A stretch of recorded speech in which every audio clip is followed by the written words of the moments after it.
Good evening, everybody, and welcome to the Chatham Township Committee meeting of January 21st. Hard to believe we're already in the end of January, but we're here. Tonight we had an executive session, so now we're entering back in from executive session into our public session. And Greg, we're going to, if I could ask everyone to stand for the flag salute, and then we'll take a roll call vote, please. I pledge allegiance to the flag of the United States of America and to the republic for which it stands, one nation, under God, indivisible, with liberty and justice for all. Thank you, everyone. Thank you to all of those who are joining us on our live broadcast and for those of us who are joining us on Zoom. Greg, can I have a roll call vote, please? Just a roll call. Mrs. Fleece? Here.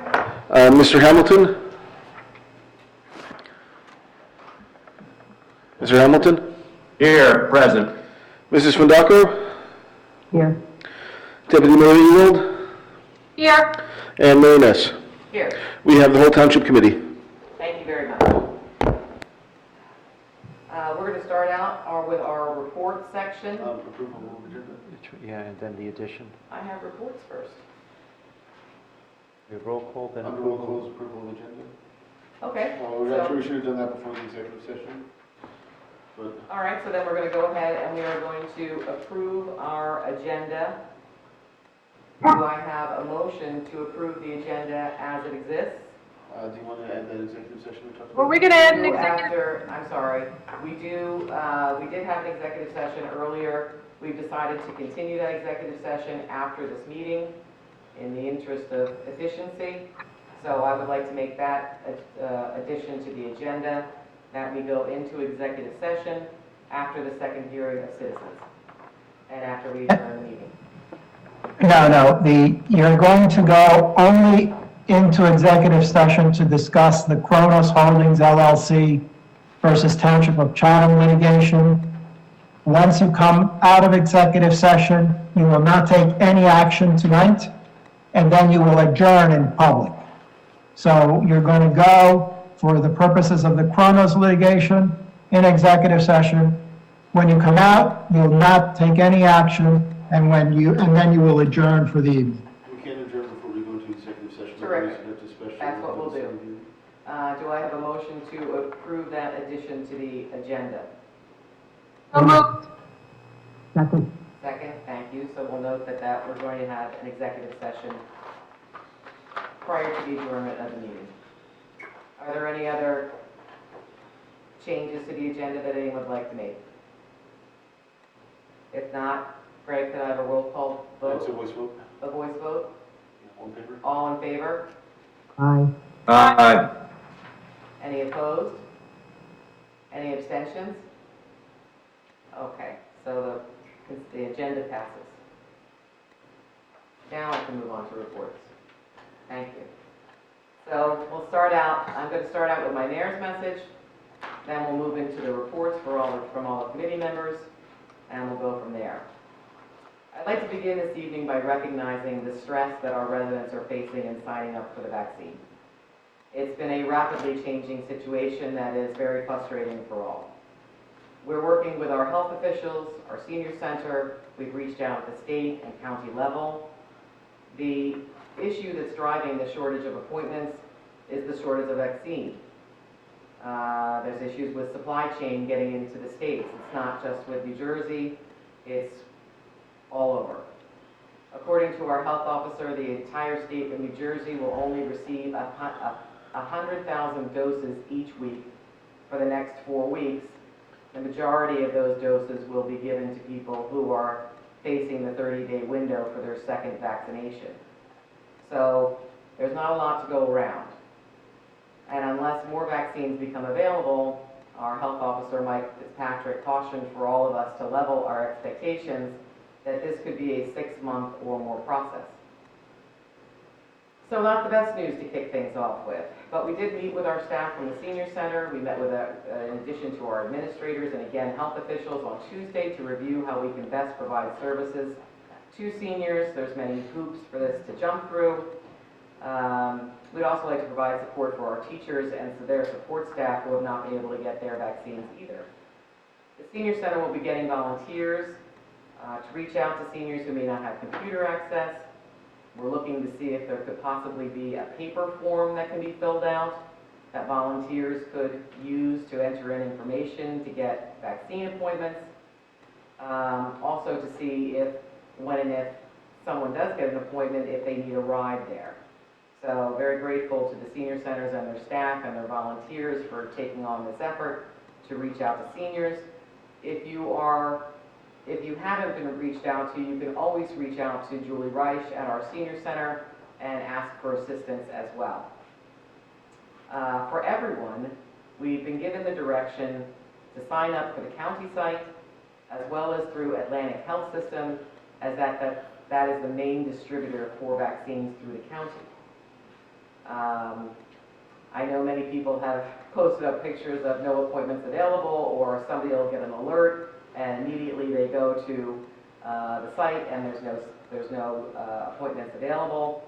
Again, there are distribution centers available, there are other channels that may become available, but it's really going to be dependent on our ability to get vaccine into the state, down to the county, and to our distribution centers. And we'll continue to work with all of our contacts at the state and the county and the local levels to see how we can provide the most up-to-date most up-to-date information for our residents. COVID in our community continues with the latest count of 26 active cases as of yesterday and a total of 12 new cases since January 15th. We are past the 14-day travel window from the holidays, so I was very happy to see that we didn't experience the spike that we did over Thanksgiving, and our active cases have declined from 39 to 26, so great job to everyone. With the new variant, while it hasn't been specifically identified, I think as of yesterday in New Jersey, they're saying that it's most likely here. So with that more contagious variant, please do everything that you can to wear your masks, wash your hands, keep social distance, and keep up the good work as our numbers are showing it. As for affordable housing, this past Tuesday, the Township received a conditional judgment of compliance in favor of our full affordable housing plan, which was consistent with the court's decision in December, including moving forward with the acquisition of 522 Southern, and we are happy to report that we're meeting all those conditions. We continue to negotiate favorably with Kronos Holdings, and we hope to be hearing back from the Silverman Group on presenting their concept for Noe Pond at one of our upcoming meetings. And so I'm going to end it. I started on a gloomy note where everybody's very frustrated. I'm going to end it on a fun note. Many of you may not know that we perform marriage ceremonies here, and I got to preside over my first marriage ceremony last week, and it was wonderful. It was a wonderful thing to be able to experience and do as mayor. I'd like to thank Greg for ushering me through the process, because it was quite unexpected and it was very sudden. I think I had a day to prepare for it. But if anybody wants to get married, come on down. We've got the system down pat. I even play Pachelbel's Canyon on my phone. So that's a fun way to end there. So now we're going to move on to reports from our committee members. Is there anyone who would like to start us off? Mark, would you like to start us off? Mark, if you could unmute yourself. Thank you. Obviously, we just had our first meeting as new members of the committee 2 weeks ago, and so there's not a tremendous amount to report as we head into the new years. But I did have a meeting, in my capacity as liaison to certain other committees, including the library, the Chathams, the Public Safety Committee, the Board of Health. I did, was fortunate to have brief meetings with the police chief and the director of the library Chathams and our health officer. and in addition to other municipal employees and professionals and various consultants we work with. So definitely hitting the ground running, and looking forward to having more to report on these various things. I guess in keeping with sort of tradition from these meetings, as far as I can tell, I think I would be remiss at bare minimum in not passing on the specific message from Chief Miller to remind everybody not to leave your key fobs in your cars, please, and lock your doors. It's a ridiculous problem, and I'll just add my voice to the long list of people who are just constantly reminding you to do that. So thanks, everyone.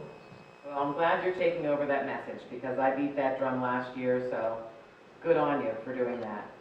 Ashley, reports? I echo a lot of Mark's sentiment there. We met with a lot of the new personnel and everything. Only thing really that I have to report, just Colony Pools accepting applications and memberships, so sign up. Right. Yeah, I was remiss in not mentioning that Bob held a day-long or half-day session yesterday that allowed Mark and Ashley to put names to faces and meet with all of our staff and hear what they had to say. Thank you very much. I participated when I first came on board. It was very helpful. It takes a lot to get people's schedules put together like that, and I hope that Ashley, you and Mark found that very helpful too. Absolutely. Stacy, Celeste, we'll go to. Celeste, you have to unmute yourself. Okay. Yeah, I just have something from the Environmental Commission. They're hopefully setting up some charging stations for the electrical vehicles Can in you town. speak up a little bit? Yeah, see, my voice isn't very loud. It's awful. This is for the Environmental Commission. They're trying to set up 3 charging stations for the electrical vehicles. And we're waiting to hear from the Green Acres for permission to put them on their open space property. So far, the suggested sites are the municipal building, Nash Field, and Shunpike Field. And I know that Dot Stillinger and Bob checked out the best places for the electrical hookups at these sites. And that's all I have to say today. Thank you.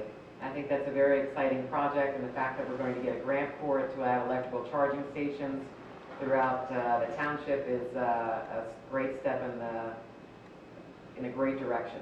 So thank you for that. Stacy? Hi. So the Municipal Alliance Committee of the Chathams and the Madison Chatham Coalition both met. I guess one thing I wanted to make sure residents were aware of, the school district consortium is hosting an event February 24th, 7 p.m., a virtual event, helping your roadmap for parents, helping your kids with dealing with anxiety, especially during COVID and having to manage virtual and in person and switch back and forth. So it's the Anxiety Institute. We heard a lot of great things about that group. So I would highly encourage residents to take advantage of that. And you can get access or find out how to connect through the school district website, chatham-nj.org. The planning board will be meeting on Monday at 7:30. They will be going over the Hillside Avenue subdivision, the 5 units, one of which is one of our group homes. At the last planning board meeting, there was an overview of the circulation element of the master plan and the things that need to be reviewed to get that updated, and that's going to be something that's going on throughout the course of the year. So I definitely encourage residents to keep an eye on that and to try and jump in when they see that on the when there's an opportunity for community input, because it would be really nice to get broad community input on that plan. And the only other thing I wanted to note, since our last meeting we did not do reports, I just want to touch on the planning board meeting from December. The Oak Knolls application for extended hours for use of their field was approved. The resolution was approved, but I guess the point that I want to make clear is they did reaffirm and update their language in their agreement that our joint rec program, barring any problems with conflicts with scheduling or insurance issues, that our joint rec program would be welcome to use the field. So I know there's always a problem with the shortage of fields, so I want to make sure our rec program folks are aware of that. And that's it for me. Thank you. I actually have some reports, but I wanted to give everybody a little break to get in there and give their reports. The Joint Rec Committee met on Tuesday to review the return to indoor sports. Basketball reported that they did a trial run this past weekend at the Dome on Passaic, with skills and drills limited to groups of 10 or 12 kids, and they said it went very well. So we're looking to possibly provide the club with some time at Mountain View Gym to again work in small groups and focus on skills and drills. Bob, I know you're also in touch with the wrestling club. The wrestling room has just been completed after the drubbing that it took from last year's September, October roof leaks. Yeah, our July roof leaks, yes, July, yes, July, yeah. okay.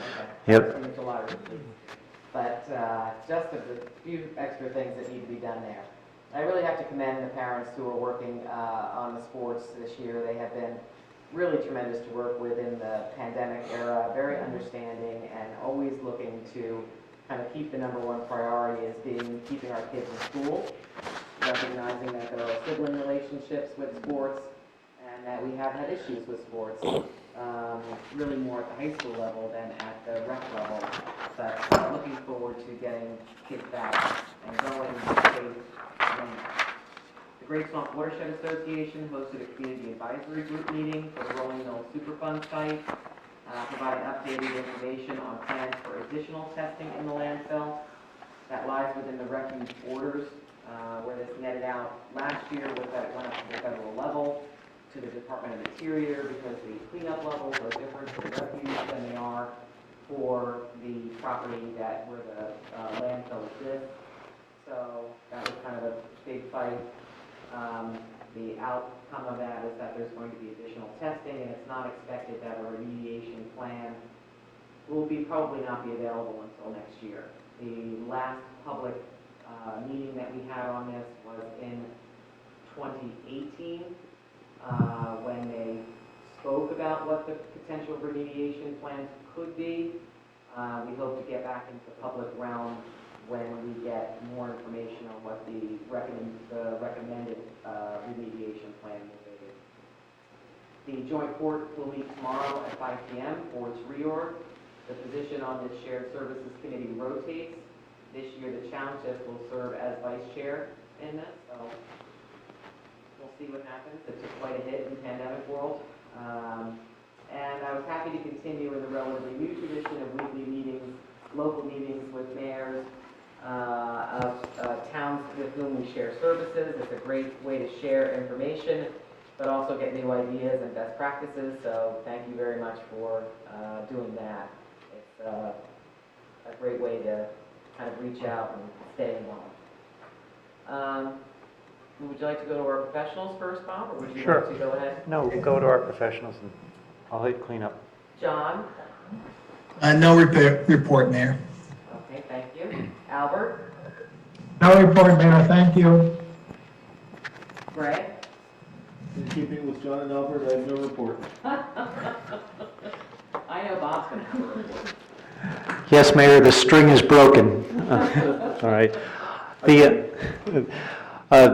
Mayor, I wanted to report that work is about to begin on the Arbor Green Affordable Housing Development. A pre-construction meeting was held on Friday, January 15th on site. And if you drive by Southern Boulevard now, you can see some orange fencing that's been installed on the site in preparation for some work to be done in the back, as well as deliveries of material. Resolution 2021-52 on tonight's agenda is related to that development. That resolution authorizes the moving of parking spaces, because we had 25 parking spaces on the parcel that was transferred for affordable housing. So we will be able to create 22 parking spaces to continue to serve the needs of our residents, park our police cars, and have spots for visitors. So that's Resolution 52 on the agenda. Resolution 2021-54 on the agenda tonight authorizes the purchase of police body cameras, and that's to comply with a fairly new state law that all police officers in the state of New Jersey must wear police body cameras, and that's supposed to be effective on June 1st of this year. There is a lead time that is required for the purchase of this equipment, so we're asking for that to be passed. We are not going to order the equipment right away. The chief and some of the other chiefs in Morris County are concerned about the procedures that need to be followed because this cost is reimbursable. The state has authorized $58 million of funding for the reimbursement of the purchase of the cameras, but the rules haven't been adopted yet or haven't been sent to the police department. So once that's done, then we would wind up placing the order because we want to make sure we get reimbursed. We don't want to have our submission knocked out since there is a history of things like that in the past. There's also, I'm recommending that the Township Committee adopt a resolution for amending our recycling contract. This is something that had been talked about at a previous meeting, and we had asked the MUA for some additional proposals. This amended contract would be retroactive to January 1st of this year. It'll save the township $44,000, and it will cap our costs. We had in past years, we had received costs for the marketing of recycled material that hadn't been able to be sold. This eliminates that for 2021 and also caps it going forward. And so this is something that's prudent to do because it helps us plan for the future, and it also gives us an opportunity to work with the MUA after the budget's adopted so that we could look at other alternatives there as the recycling market shifts and changes. So that's something that will help our residents. If I could just ask a question, Bob. We Sure. have it on as a discussion item. Do we have a resolution prepared should the committee decide to move forward with this? Because we do need to act by the end of the... Yes, we need to act today if we want to be able to have the contract retroactive to the first of the year. So Greg did distribute... Several iterations of the agenda packet that I sent. So, Thank you. okay. And it's also, there should be a hard copy in your physical packet as well. I need my own little packet. All right. Second last page in the physical. But we're going to keep it on as a discussion item, Yeah. and then we'll be able to move into the resolution Yes. should the committee desire Yeah. to do that. Thank you. Yep. And then Resolution 2020-51 is a resolution supporting a community development block grant for the library. The Library of the Chathams requires this resolution from both the borough and the township because it serves both of our communities. So this grant application through the Morris County Community Development Block Grant Program, if they're successful, they would be able to construct a better handicapped ramp at the library and help with their ongoing efforts to modernize the building. I also wanted to thank committee members Felice and Hamilton for rearranging their schedules so that they could spend 3.5 or 4 hours with us yesterday and meet our department heads and some of our key professionals, as well as the volunteer heads of some of our organizations. And as you said, Mayor, it was to help them put names with faces and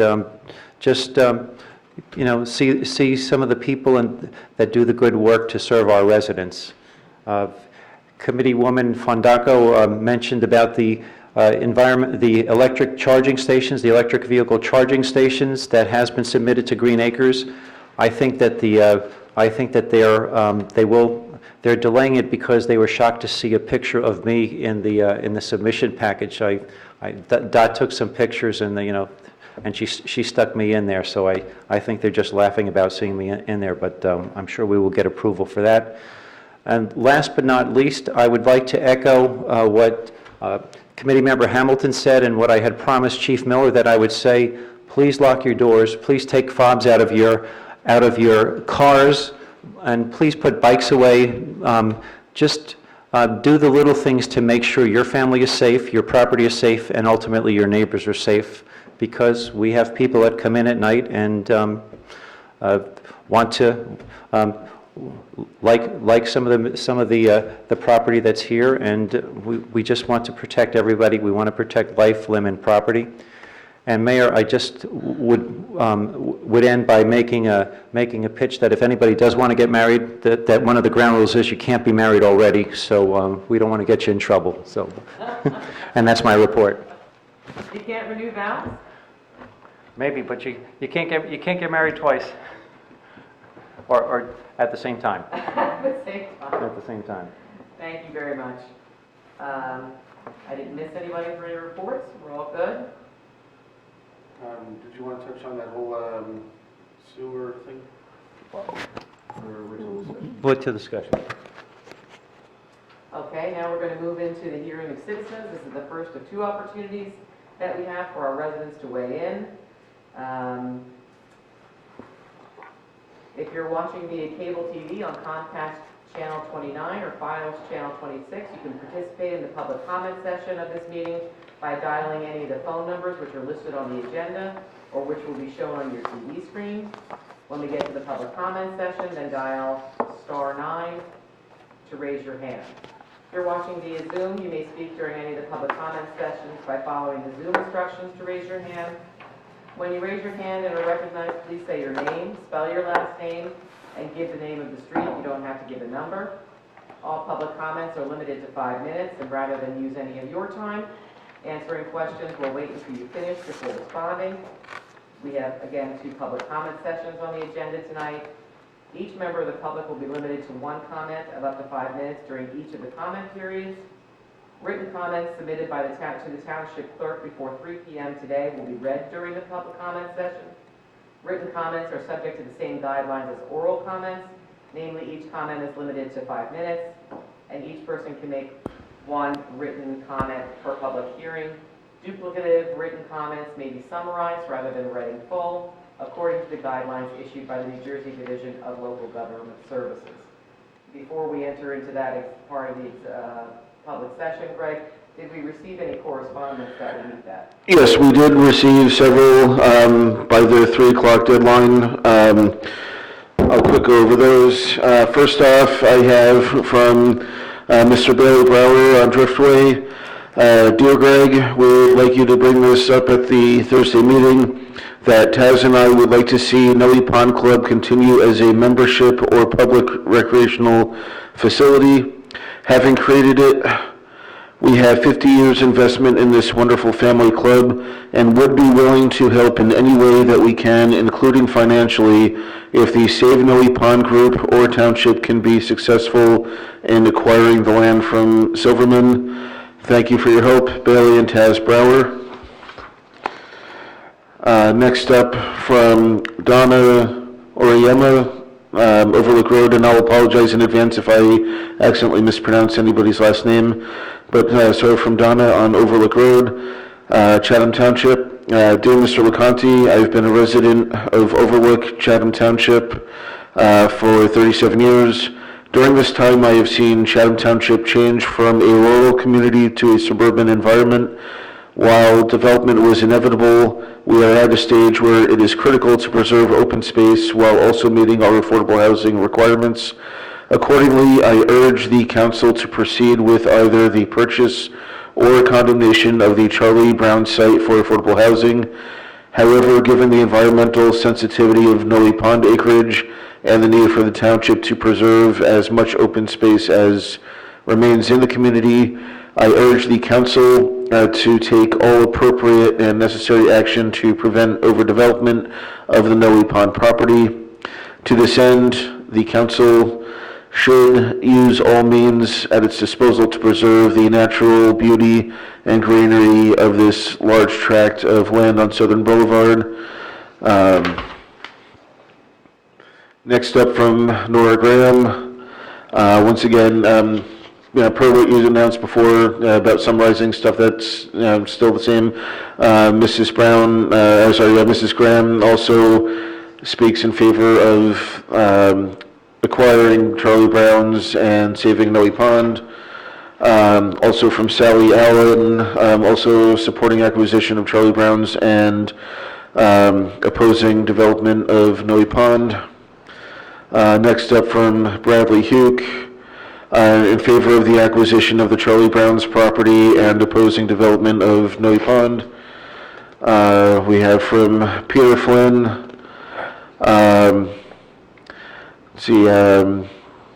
again, let's see, it says, I did want to reach out with a public comment to reiterate the point that I hope the committee will prioritize open space and less density as they consider the evolving situation with Charlie Brown's and Noe Pond. We have from Susanna Griffin, again, concern about development of Noe Pond, and from Samir Tandon, expressing his concerns about the potential development of Noe Pond. Thank you very much. And we'll proceed to the public comment session. Greg, do we have anybody who is raising their hand? Yes, we have Dan. Dan, go ahead, you have the floor. Hi, Dan Miller, Green Village Road, Green Village. Good to see the committee up and functioning. Welcome to the newest members, and hello to the ones who were existing. I have a few questions. First off, I just wanted to touch on a couple of things with Rolling Knolls. Mayor Ness, you mentioned, that you attended the meeting or got the notes from such. When it comes to remediation, we know that we all want it done right and correct and all that, but we have to remember with remediation comes a great impact to the residents. Lewanica, Spring Valley, Green Village Road, Britton Road, Shunpike. And I hope that in those discussions, in open meetings as well as behind closed doors, that those things are being taken into consideration. We definitely don't want any more of a major impact than we have out here in Green Village, on Green Village Road and Shunpike. We have a tremendous amount of truck traffic as it is, deliveries to the stores, all those kinds of things. Increasing that will be a major impact. Also, affordable housing. The church on, what is that, the corner of, was that Greenwood and Shunpike on the Madison side? Have we gained any information on that as far as Madison making that an affordable housing site, and the considerations for traffic, and the obvious there. The other thing is, I know it's a discussion item for later on this evening, but I'm sure it will be discussed prior to the public session, and quite honestly, I don't know if I'm going to make it that long. Been babysitting since 6 o'clock this morning. So, I have 1, 2, 3, 4, 5 questions that I would love to see answered. I understand that there's 4 homes that are looking to be added into the sewer section of Chatham Township. I also am under the understanding that it would be that those 4 homes would be paying for such. What exactly does that entail? Would those folks be posting the bonds? Will the town have involvement in that financing? How's that going to go? And will there be any impact to the taxpayer at large? The other issue that I wanted to bring up in regards to that is why not fully fulfill the township's obligation to provide these services to Green Village Road, River Road, and the other areas that are still unsewered, including the infrastructure, doing it such in the same fashion that the rest of the town has been sewered, with provisions, of course, for some who have spent 40, 50 grand or more on putting in septic systems recently. And also, you know, to remember, in Green Village in particular, the capacity was stolen. The sewage capacity was allotted to Green Village in the early 1960s, okay? And that was taken away and given to Giralda Farms, as well as the condos out on River Road, you know, Heritage Mount and Mount Vernon, you know, River Edge, all those areas. So, you know, it really is time to allow us to have the same services throughout the town that the entire town enjoys. And, you know, it's been a travesty what's happened, and the destruction of property out here with septic systems has been detrimental not only to the ability for people to use their properties, especially on the smaller lots, you know, but also the eyesore, you know, no trees, no nothing, all that stuff. And I'm sure that those things will be discussed at a later date. The other three questions are pumping stations, you know, because there's an incline there. If a pumping station is needed, who's going to bear the costs and the maintenance to operate that as time goes by?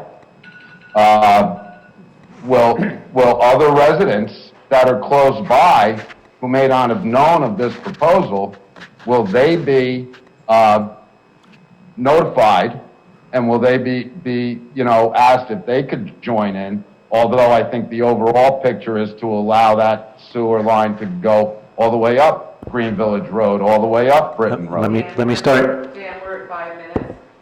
Okay, I got one more. And that is this now going to be a precedent in town? That if you have a few bucks and you have a few residents, the town's just gonna piecemeal sewers in, you know, provided that somebody has enough money to throw around to do such, to enhance their, you know, their personal property and the services and amenities that they can offer. Thank you very much. I'm sorry if I went over a couple minutes. No, we had a lot of good questions. Mayor, Can I address the Rolling Mills remediation? sure, yeah. You're correct.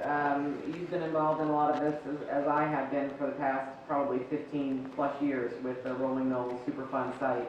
And it is of concern with any proposed remediation plan, what that would potentially do to Britton Road and the truck traffic out there.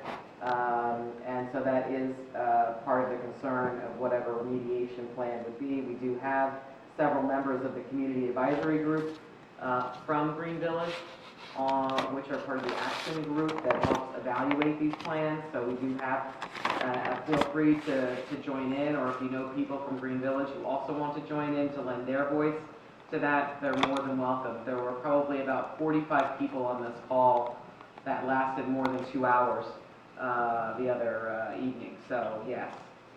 Affordable housing with Madison. Madison has decided, and Bob, correct me if I'm wrong, not to use that property that abuts Turnpike Road. Yes, they're leaning against that. That's part of an overlay, but they're not planning on using that. I believe they are putting their proposal public. Very soon. Very soon, yeah. And that's not a part of it right now. I'm going to let John and Bob speak to some of the questions about this is kind of a novel thing with people wanting to pay for their own sewers. So if you want to address some of that. Sure, I'll start, and then we'll ask John to go into more of the details. But this is a proposal that came from the property owners. There are 4 property owners with existing homes that have failing septic systems, and they have been doing the work themselves. They have made the proposal. They have talked with. They have done the work with the DEP and others to work on do the investigation for the sewer line extension, And this is not something that the township has paid for or was involved with. The township has a policy that goes back to 2014 that that deals with the wastewater management plan, and they had set a policy back at that time about areas to be sewered and areas that would remain with septic fields. So while this is a slight change, we have 4 houses that have failing septic fields, and this is a way to solve the problem. One of those houses is a very small house, and it would be very difficult to put, almost impossible to put a new septic field in on that site. And John can speak to the constraints of the four properties and some of the things that these residents did. I commend them for doing all of the hours of legwork that they did. John, I don't know what else you would like to add, but please do. Yeah, no, I'll just, just kind of work backwards in your comments, regarding, piecemealing the expansion of the sewer system. Well, that's really how the sewer system has been expanded in the last couple of years. There was a group of homes over in Ormont, and they petitioned the town to extend sewers, and the town extended sewers in that area. There was a petition to extend sewers on Johnson Road, and we proceeded with that. So it's not uncommon for, residents to petition the town, ask us to, look at expanding the sewer system. The common practice for the township is to the residents who are obtaining that service pay for the sewer expansion. So we've done that in special assessments. So essentially, the township takes the lead, constructs the project, and then a special assessment is imposed on those residents to pay for the project. What these homeowners are proposing is something much smaller than some of the past projects. I have been talking to one of the homeowners who seems to be taking the lead and representing the 4 homeowners. And they have not decided if they want to have the town take the lead or they have the obligation of doing this work themselves, hiring a contractor and getting a road opening permit to do the work, and they would need endorsements from the towns and other things, and they would put bonding in place. But they do have that option, either for the town to take the lead and do it as a special assessment, or just on to take it themselves. What I would envision is it does need to be engineered because they do have to apply for a treatment works approval permit from the DEP. So this would be engineered before they would do any. I would envision that they would probably definitely not install a pump station. It's not large, not enough flow to accommodate that. If it is ultimately determined that pumps are necessary, they would be individual grinder pumps at each one of the homes, and they would be responsible for those individual pumps. So I wouldn't do that. And I guess expanding the into the Green Village Road, to be frank, I don't think the DEP will allow it. Back in 2014, as Bob mentioned it, these residents did approach the town, and I did discuss in 2014 the possibility of expanding the sewer area in this area and actually going slightly further, because there are a few more homes right in this area that are on small lots, and we just wanted to pick up a few of those homes with that we know they're having problems with septics, and the DEP denied it. They denied the request to expand it at that time, and so these residents have been working for a number of years with the DEP trying to get approval to expand this the sewer service area. And in fact, what they're proposing is not to expand the sewer service area to their property, so that the sewer service area is not going to extend and encompass their entire properties. What they got approval for from the DEP is just to have the sewer area around their house. And so these are like little pockets of sewer service areas that's going to be expanded. And I'll share my screen later when we talk with the committee about this. But we're expanding the sewer service area by 0.2 acres it's only 8,700 square feet. So, that's how restrictive the DEP was when in this process with these homeowners, is that they're not allowing them the sewer service area to extend to their own private properties. It's just to the individual homes. So the DEP it would be very difficult to get approvals to, to sewer a large area in Green Village. Thank you, John. We'll have further discussion on this when we get to it as a discussion item. Greg, next person? Yes.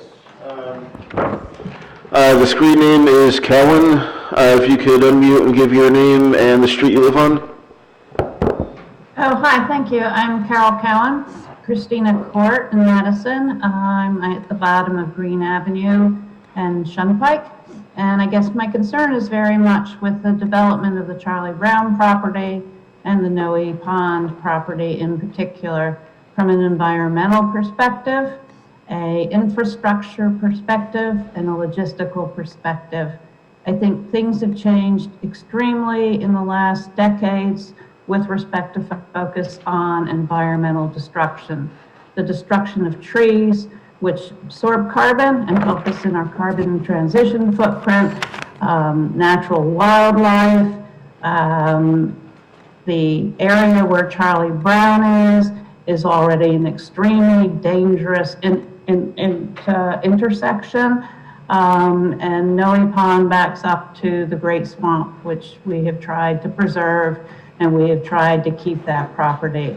And I think to pave that over with a development property, given the impervious nature of what would happen to water flows, is something that not only Chatham Township, but Madison and everyone else should consider very, very seriously in this new world of environmental focus.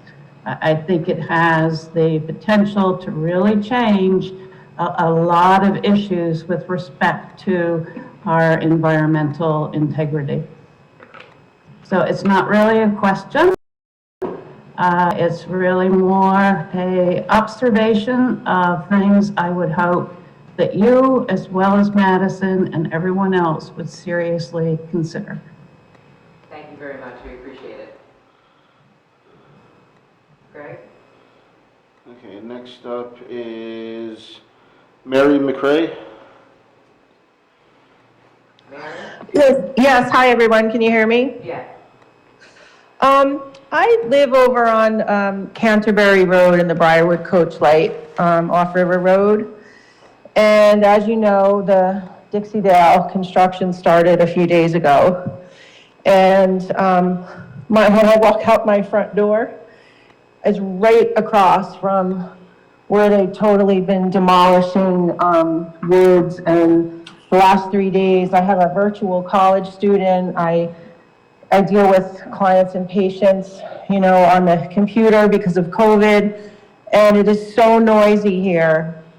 It's just totally disruptive, and I don't even know whether they've marked any trees that stay, go, but it just looks like they just don't even care. And it's just, I'm trying to keep the emotion out of it because obviously our view has totally changed, but I'm just looking at the noise factor and how we can carry on our regular lives and our livelihoods with all of this going on. Thank you, Mary. I did get your message, and I apologize. I've been Zooming twice a night, and I I'm haven't sure, yeah. get back to you, but I was planning on doing that, so I appreciate your comments. It is very difficult to see the development that's going to be happening at Dixie-Dale. It's coming home to roost. John, I know we had a lot of discussion about the number of trees, even down to counting the trees, as part of the planning board meetings on this for Dixie-Dale.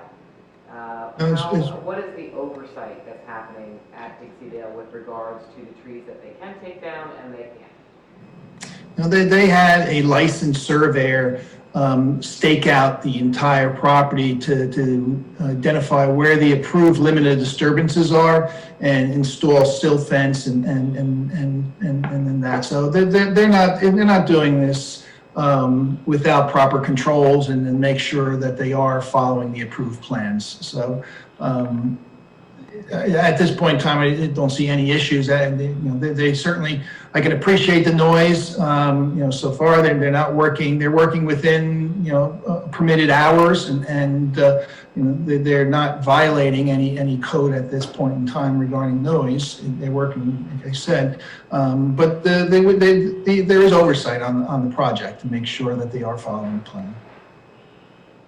That's good to hear, because I would not like them to encroach any further into the natural beauty of that site and take down any more trees. That was quite a bone of contention as in part of the almost year and a half worth of discussions at the planning board. So, and the Toll Brothers, the Toll Brothers has been actually very exceptional regarding the questions that they ask and making sure that you got permission before they move forward. And so, I don't anticipate, based on the kickoff of the work that they're doing, I don't anticipate, having a difficult time keeping them in compliance.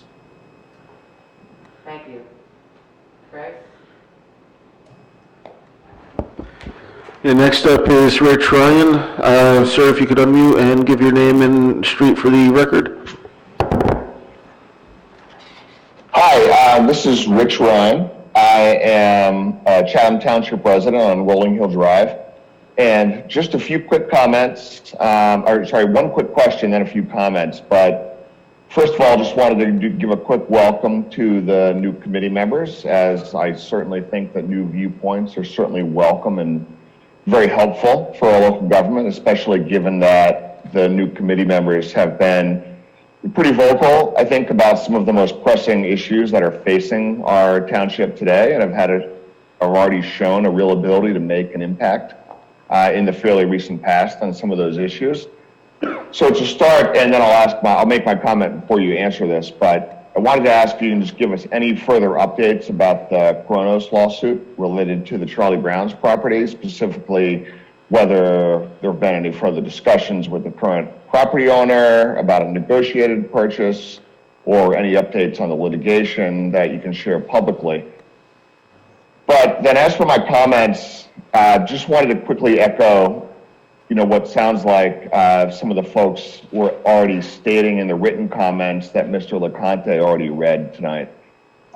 And as a Chatham Township resident who is very concerned about overdevelopment in our community and what that means for our schools, traffic, just overall state of the community, I just wanted to reiterate my support for the township's current plan for affordable housing, which includes the acquisition of the former Charlie Brown site. And I think I probably stated this here before, but I generally strongly believe that the use of things such as condemnation and eminent domain should be used as a last resort. I do support it in this case if a negotiated purchase of the property is not possible, given what I consider to be an essential public purpose here. And lastly, while I think ultimately a lot of the township's role in this is going to be much further down the road, I do want to urge the committee to do what it can to fight any overdevelopment on the Noe Pond property, or any similar properties for that matter, that are, both, I think environmentally important and, very sensitive, and also properties where a large development could have a really, what I consider to be an adverse impact on the overall community. And again, totally understand that this is a process that can last for a number of years, but in the scheme of things, I am certainly one resident who is fully supportive of spending our tax dollars in a way that keeps overall development to a minimum, to the extent that that's possible. Thanks very much. Thanks, Rich. We always appreciate the support from the residents, and I think I can speak for myself, but we certainly don't want to lose our historic treasures. We don't want to look to overdevelopment, and we're going to work it the best way that we possibly can.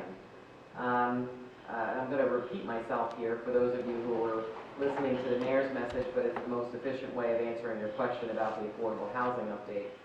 This past Tuesday, the township received a conditional judgment of compliance in favor of our full affordable housing plan that was consistent with the court's decision in December, including moving forward with the acquisition of 522 Southern, and we are meeting all of those conditions.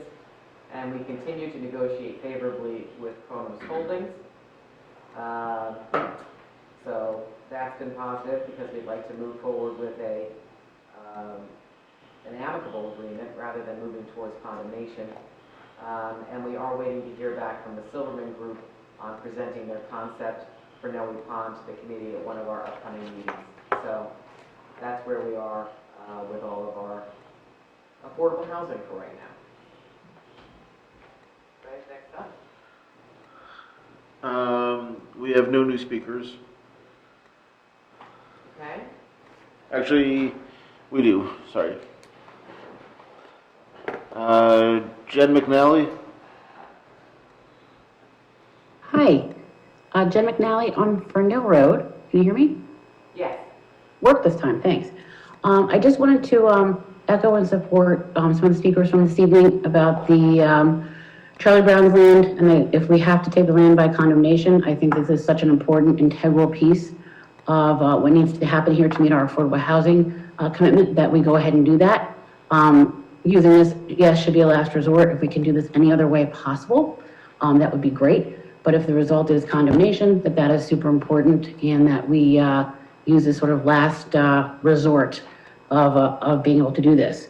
And I think that we need to fight the overdevelopment here in Chatham, and I agree. I think other people have spoken in past meetings that we need to spend our tax dollars in a way that maintains the environment, why people move here, why people are attracted to coming to Chatham Township. And there are a lot of things at play with the development that could possibly go on between schools, traffic, and other things. So that would be one comment, and then I had another comment, and it might be something for the second part of the citizen comments. The question about, I see committees are on for a resolution this evening. I don't know if that's something you can ask about now, or it needs to come up at the second hearing of citizens. No, you can go ahead. Reading the resolutions here tonight, and having been at the previous meetings for affordable housing last year, probably the last year and a half, we had over 200 residents come to some of our past affordable housing meetings. Usually there were probably 10 or 15 people at meetings. So the number of residents who participated at these affordable housing township community meetings, of people who offered their expertise in architecture, in development, in building, in operations, and all sorts of things, was extraordinary. We had so many residents who came to those meetings offering their assistance, and I know Bob Hoffman, you worked with a few of them on the municipal building, going through the different systems that need to be overhauled and things like that. And I think these committees would be so important that if we have residents who are experts in their fields, if they like to participate and give their expertise to the town, that would be tremendous. So between the Affordable Housing Committee, I think there's a Business Development Committee and a Diversity Committee. I think there are people with a tremendous amount of expertise who are willing to share that expertise with our community. So I would like to see those committees be put into action here. So I definitely support that. I saw it as a resolution tonight, and I wanted to share that. But I think we have a lot of people who are willing to give their expertise that people usually pay hundreds of dollars for an hour for free. So I think we should take them up on that. Thanks. Thank you. Do you have anyone else? Yes.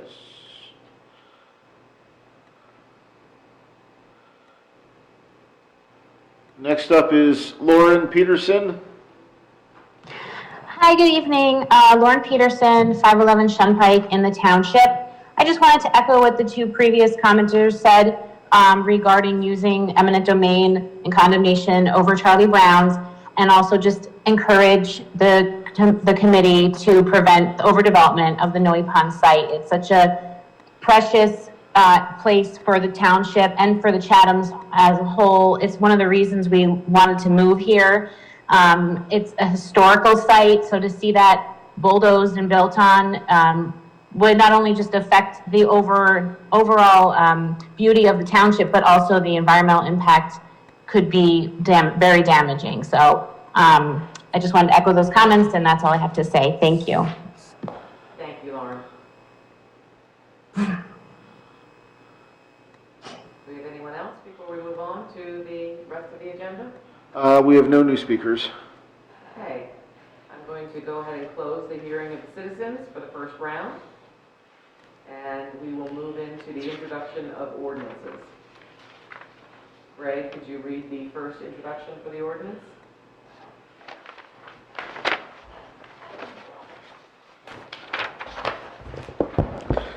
Just get my camera on. Yes, this is ordinance number 2021-01, ordinance of the Township of Chatham, County of Morris, State of New Jersey, accepting a drainage easement across Lot 5, Block 102.11, as shown on the tax map of the Township of Chatham. Thank you. And can I ask for some explanation of this from Bob, or do we want to move it first? No. Albert can probably Yeah, we can ask Albert. Albert? This is an ordinance that arises from an approval of a minor subdivision by the planning board. There is an area on this property that accepts township flow, and this easement memorializes that ability to flow onto that property and ultimately to a water discharge system. Perhaps John can give additional detail because he was at the planning board and can give you the reasons why this was requested. Yeah, this is the Quaker property, that the subdivision, and what basically we have, there's a drainage ditch that's located on the property, and the municipality has a drainage easement on the rear of the properties on Lafayette, and we have drainage in that area. And ultimately, we discharge to this property through our drainage pipes. And so it's just kind of formalizing an existing drainage path, and it just made it legalize that discharge. Okay. Do you want to have a motion to introduce the ordinance? We can have a discussion after we move it. So move. I have a second. Second. Is there any discussion or any questions that the committee has with regards to the explanation that John and Albert have given us? Looks like it's a memorialization of an existing drainage process that helps us continue to have that clear. Seeing none? Well, I have questions, Tracy. Sorry, I was on mute. John, perhaps you could address this, but I was just wondering if we could get some more specifics about, I guess two things. One, how long has this easement, whether officially or unofficially, been in existence, and was there a specific event that sparked the need to change the status quo and adopt this ordinance? And two, I'm just curious if we get some more detail about the size of the total lot in question that's referenced in the ordinance, and whether or not it's dividable, and whether or not, putting this easement, this ordinance through would have any sort of potential future implication in that regard. Yeah, the what? camera's not on. Are you perfect? Okay, yeah, no, I can put that camera on. I'm sure the water course and has been here forever. I can't even put a time frame on it. It's a lot of times when we look at where our drainage pipes are in the township, it typically we've piped historic drainage structures and ditches and swales. So this course of water probably has gone through this for years. And why we're doing it now is because it is very common that when someone comes in for a board approval, either in the zoning board or a subdivision or thing, we take advantage of the fact that they're in front of the board, and we correct situations that there should have been a drainage easement on this property years ago because of the amount of water that the township puts through the natural topography. You know, this is where water flows downhill and it flows onto this property, and that's why, you know, this is not something that was created. I think it's just been here for years, and we just formalized the fact that, you know, we wanted to have a situation where, you know, otherwise we're in a situation where a homeowner or the property owner can turn to us and say, why are you discharging water onto our property? And, you know, certainly it was a willing property owner who recognized that this was a historic situation where water has always flowed through this area. It actually flows into a culvert that runs, it's a county culvert that crosses the, you know, Southern Boulevard. So it just continues down the course and ultimately, you know, towards the swamp. So, so that's really how it originated, and it's just common practice that, you know, when in the boards we typically address these type of issues. The extent of it, unfortunately, it may take me some time to try and find the site plan so I can show the easement. It's not encompassing a large portion of the property, and in fact, a good portion of the property where this easement is located, it's located within actually it's a regulated stream, so the property owner can't use it anyway unless getting DEP approvals. And it's also surrounded by a significant area of wetlands. And so it certainly, this is, and it's probably why the property owner was so willing to provide the easement, because the property is not something that we're taking property from them that's, you know, usable.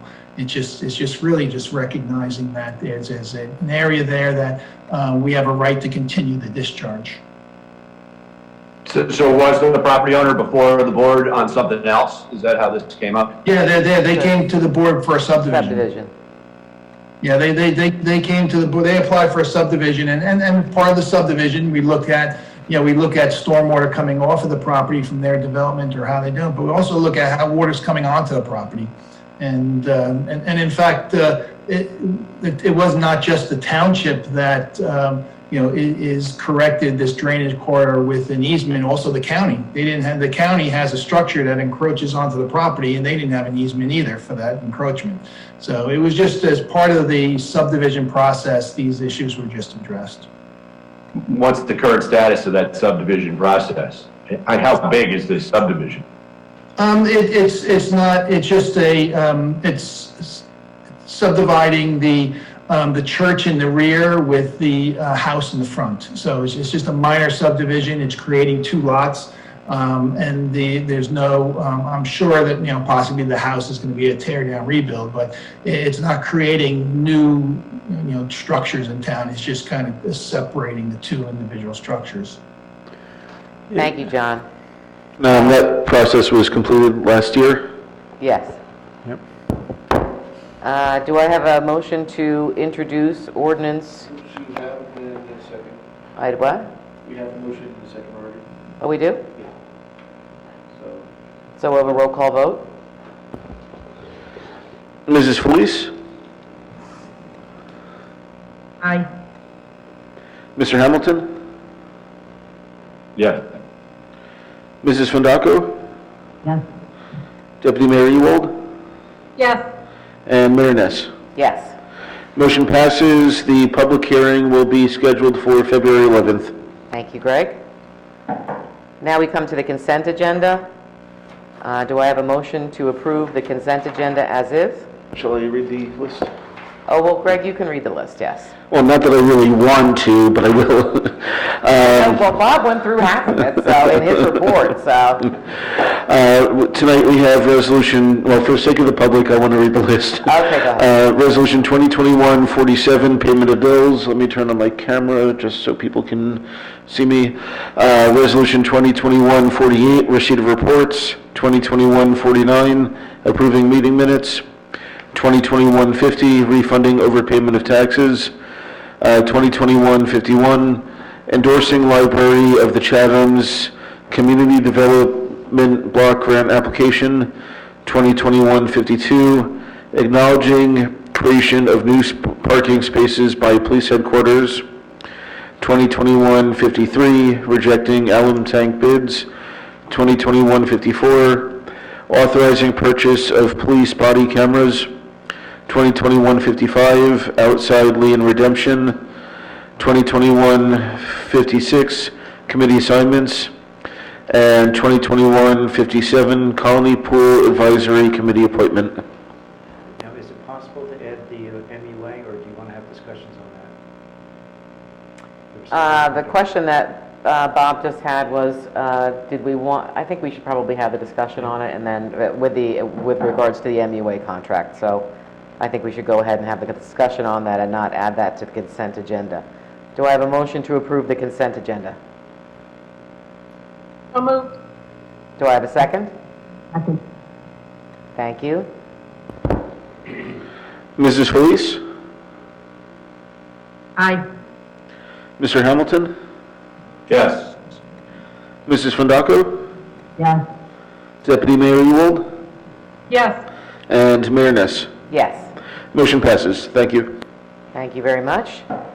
And now we're going to head into the resolutions. There was a move to table the resolutions from our reorganization meeting to allow for discussion and comment. Last Friday, Greg sent out an email to everybody asking for any changes to the content of the resolutions. Greg, did we receive anything from any of our committee members with regards to the content of the resolution? Yes, I did receive some modifications from Mrs. Ewald, Deputy Mayor Ewald, and the draft with those changes was sent out yesterday afternoon. Thank you. So we'll be addressing the changes that were submitted by committee members. We didn't, that was it, right? Just the two? Yes. Okay. So first up, we have Resolution 2021-042, establishing a diversity committee for the residents of the Chathams. Do I have, what we'll do is we'll move it to the table, and then we'll have discussion on this. So do I have a motion to approve moving this forward? So moved. And do I have a second? Second. Thank you. And now we can have discussion on the resolution. If there's anyone, do we have changes on this one that anybody submitted? No, it was only the other two resolutions. The other two. Okay, so there's no changes that have been submitted for this resolution. Are there any comments or discussion? Yeah, I have a question. So what, I don't see how this committee differentiates itself from our current cultural committee of the Chathams and the Chatham Interfaith Council. Having been a member, a founding member, a part of the cultural committee of the Chathams, it differs in a bunch of different ways. Right now, we're not sure actually if the cultural committee of the Chathams is going to continue, but it differs in that it looks at our township history, looks to liaison with art, looks to intersect with our policing department, looks to intersect with the municipality. It expands beyond the cultural and into looking at diverse groups of people in our community. That doesn't necessarily have to be a cultural designation. Right, but we also have a historical society. So like the way I'm reading this, it just seems so repetitive. And so that's my concern, because I do actually believe that diversity is incredibly important. And I just think that if there's a lot of redundancies with committees, it tends to negate the value of them. And that's my concern. Okay, thank you. Do we have any other concerns? Comments? Yeah, I guess, Stacy, go ahead. Stacy. you know, I would just say I'm in support of the diversity committee. I think it's an opportunity. There are residents who have a passion with some of these activities, as Ashley had mentioned. I think it's important to have that be a part of our municipal government because we need to take it seriously, and we need to you know, connect with residents, and there's a changing demographic, and I want people to feel welcome in Chatham Township. And I want all members of our community to feel respected and to feel a part of our community. So I think it's important that this is a part of our municipal advisory group, and I'm very excited about what they can bring. And when I see diversity committees or cultural committees in other towns, they bring some really neat programs to the community. So I think it's a wonderful opportunity to connect our community. Thank you. Mark, did you have comment? I did. I just wanted to echo a little bit what Ashley said about the redundancy of overlapping committees. I find it interesting that you noted that the cultural committee might not even be continuing, whereas at the same time we hear a lot of talk about how much interest there are in these committees.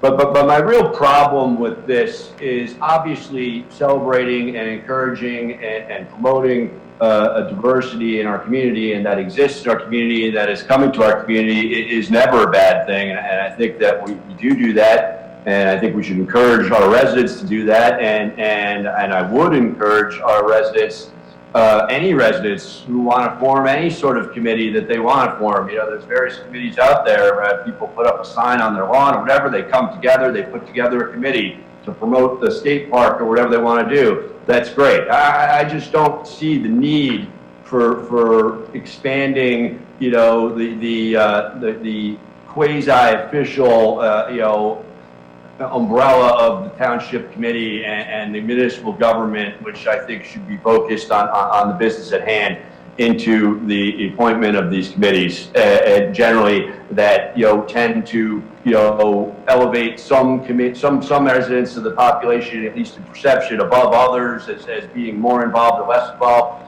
and having some sort of stamp of approval from us on them by virtue of being on this committee, and even, you know, although I'm in agreement with all the admirable goals that Stacy just articulated, you know, I'm very much not, you know, willing to accept even the slightest implication that it seems to be that this committee is presenting that the community as a whole is not welcome, that we're not diverse, that we're not open to other cultures and other religions and other everything, you know, and that there's, you know, a need for this desperately. It paints a picture that, you know, there's something that we're not doing right, that this committee is going to tell us how to do right. I think it's our job as the committee elected by our residents to make sure that all of these admirable goals are being advanced. And that's what I think we should do. So I don't have a vehement, you know, problem with the diversity committee in context. I don't feel the need to expand the ideas for committees like this. A committee like the Open Space Committee, for example, really serves tangible purpose and brings real value to the taxpayers. This committee I see as a solution that is going to get into the water and swim around looking for a problem, and that's just my feeling about it. I don't agree that people are going to be looking for a problem with being on a diversity committee. I think the more people at the table, the more diversity of opinions that we have, particularly as it intersects with municipal government. We are really one of the only towns that does not have a diversity component to its municipal government. We never want to be left behind other towns. And I'm very interested and very encouraged to see where this committee could go. And I think we ought to give it a shot. Any other comments? Celeste, yeah? Well, I'm just open for the diversity committee myself. I think it's a wonderful, reach out to some of the newer people moving into town, and maybe they can add something to the committee. Thank you. Could I also just ask, why is the cultural committee shutting down? I don't know if they are or not. I thought you said they were. So we've been meeting with them to talk about cross, you know, purposes. So we'll wait and see if they're, you know, a lot of these committees that were community-based were affected by the pandemic. Their ability to raise funds, et cetera, and things like that, so. Okay, any other comments or before we call for a roll call vote, Greg? Yep. Mrs. Fleece? No, I think that it's going to create redundancy, and I think that ultimately it's going to end in, devaluing what we currently have. And Mr. Hamilton? Subject to my previous comments about, championing diversity and being in favor of diversity, I don't see the need for this committee. I'm going to vote no. Mrs. Fundaco? Yes, definitely. Deputy Mayor Ewald? Yes. And Mayor Ness? Yes, I see this as an opportunity to welcome diverse voices into the municipal government, and I'm very much looking forward to hearing those voices. Motion passes. Thank you. The second resolution, 2021-014. Greg, am I taking away your thunder if I read it? 041. What? 041. 041? No thunder to take away. No thunder to take away. So this is to establish a business advisory committee of the Chathams. This is something also that we've never had before. Stacy has been very involved. I've been also involved in the efforts with our business community starting at the beginning of the pandemic when we began outreach. Stacy in particular began outreach to our businesses to work with existing programs like Keep Chatham Thriving, and pivoting towards helping businesses helping businesses get online and have a presence and do all of those things that are helping them through the pandemic. So we've understood in speaking with our community business leaders that there is a real need for them to have outreach at the municipal government level.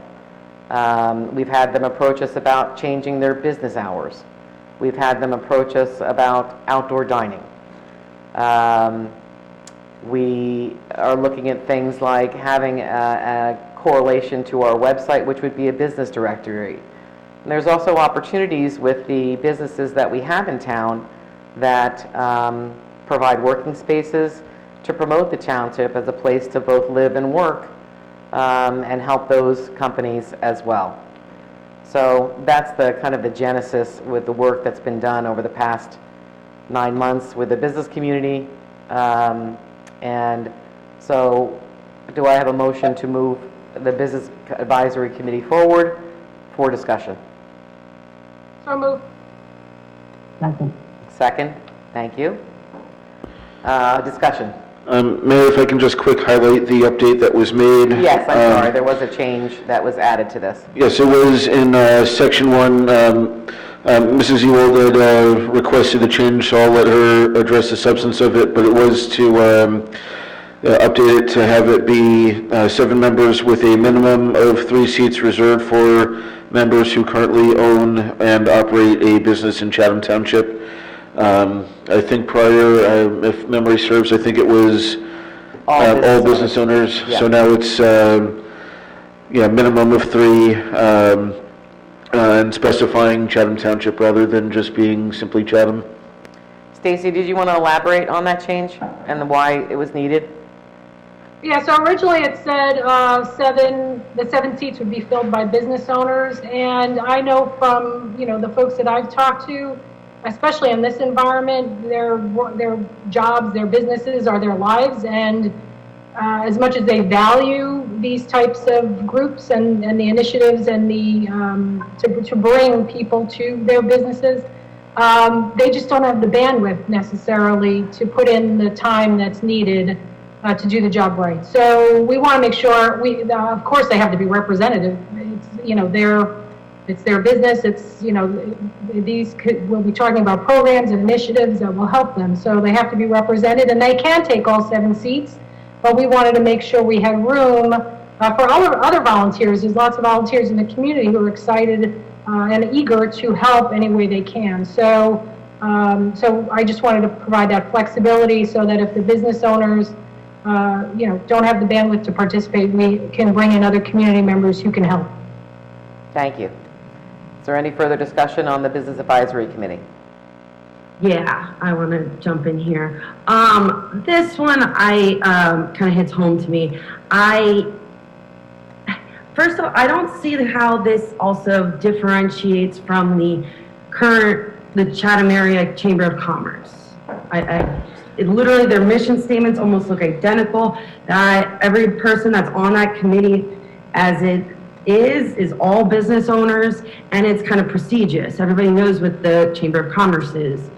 The Chamber of Commerce ceased operations a few years ago. We don't have a Chamber of Commerce. There's a Chatham Area Chamber of Commerce. They're 100%. Not one that we're aware of. Not that's. Yeah, their former president reached out to me a few days ago to say that they ceased operations a few years ago. Yeah. I mean, that's even more problematic that, like, we don't know that it exists because. I think you didn't hear Greg. The president reached out to say that they ceased operations several years ago. Okay, when was that? Because I was researching it this week and it said it was still functioning. Greg, do you want to repeat what you just told Ashley? Again, we can check with Mrs. Swartz. She used to be the liaison back when the chamber still existed, but they did, the lady who was the last president did call me specifically. Apparently it still exists in the merry world of the internet, but not in reality. I can't hear him, I'm sorry. He said that it exists in the internet world, but hasn't existed in a committee in several years. I'm going to go back. Yeah, the reason it came 6, up 7 was years. in relation to those town planner calendars, which I thought were the Chamber of Commerce, so I was telling people to call them, and people were finding a phone number for someone, and yeah, they called me to read me out for the fact that they don't actually exist. I just think if there's going to be a committee that's established to help the businesses out there, it should be the Chamber of Commerce. They're the ones who, they do. If they can't stay afloat and functioning with business owners being active, what makes our government body different? So I think that maybe in your research, I think one of the things you have to look at is that a Chamber of Commerce is actually a state program. It's got a director that gets... No, it's a private organization. It's got a director that gets paid. There's statutes from the state that govern Chamber of Commerces. There's a director that gets paid. There was a Chamber of Commerce in the borough as well that also didn't succeed. There's dues that need to be paid. I don't know how much involvement or outreach you've had with businesses during the pandemic, but there has been a lot of, one of the things we did talk about was bringing back not the chamber, which I'm going to say is probably maybe 6+ years ago,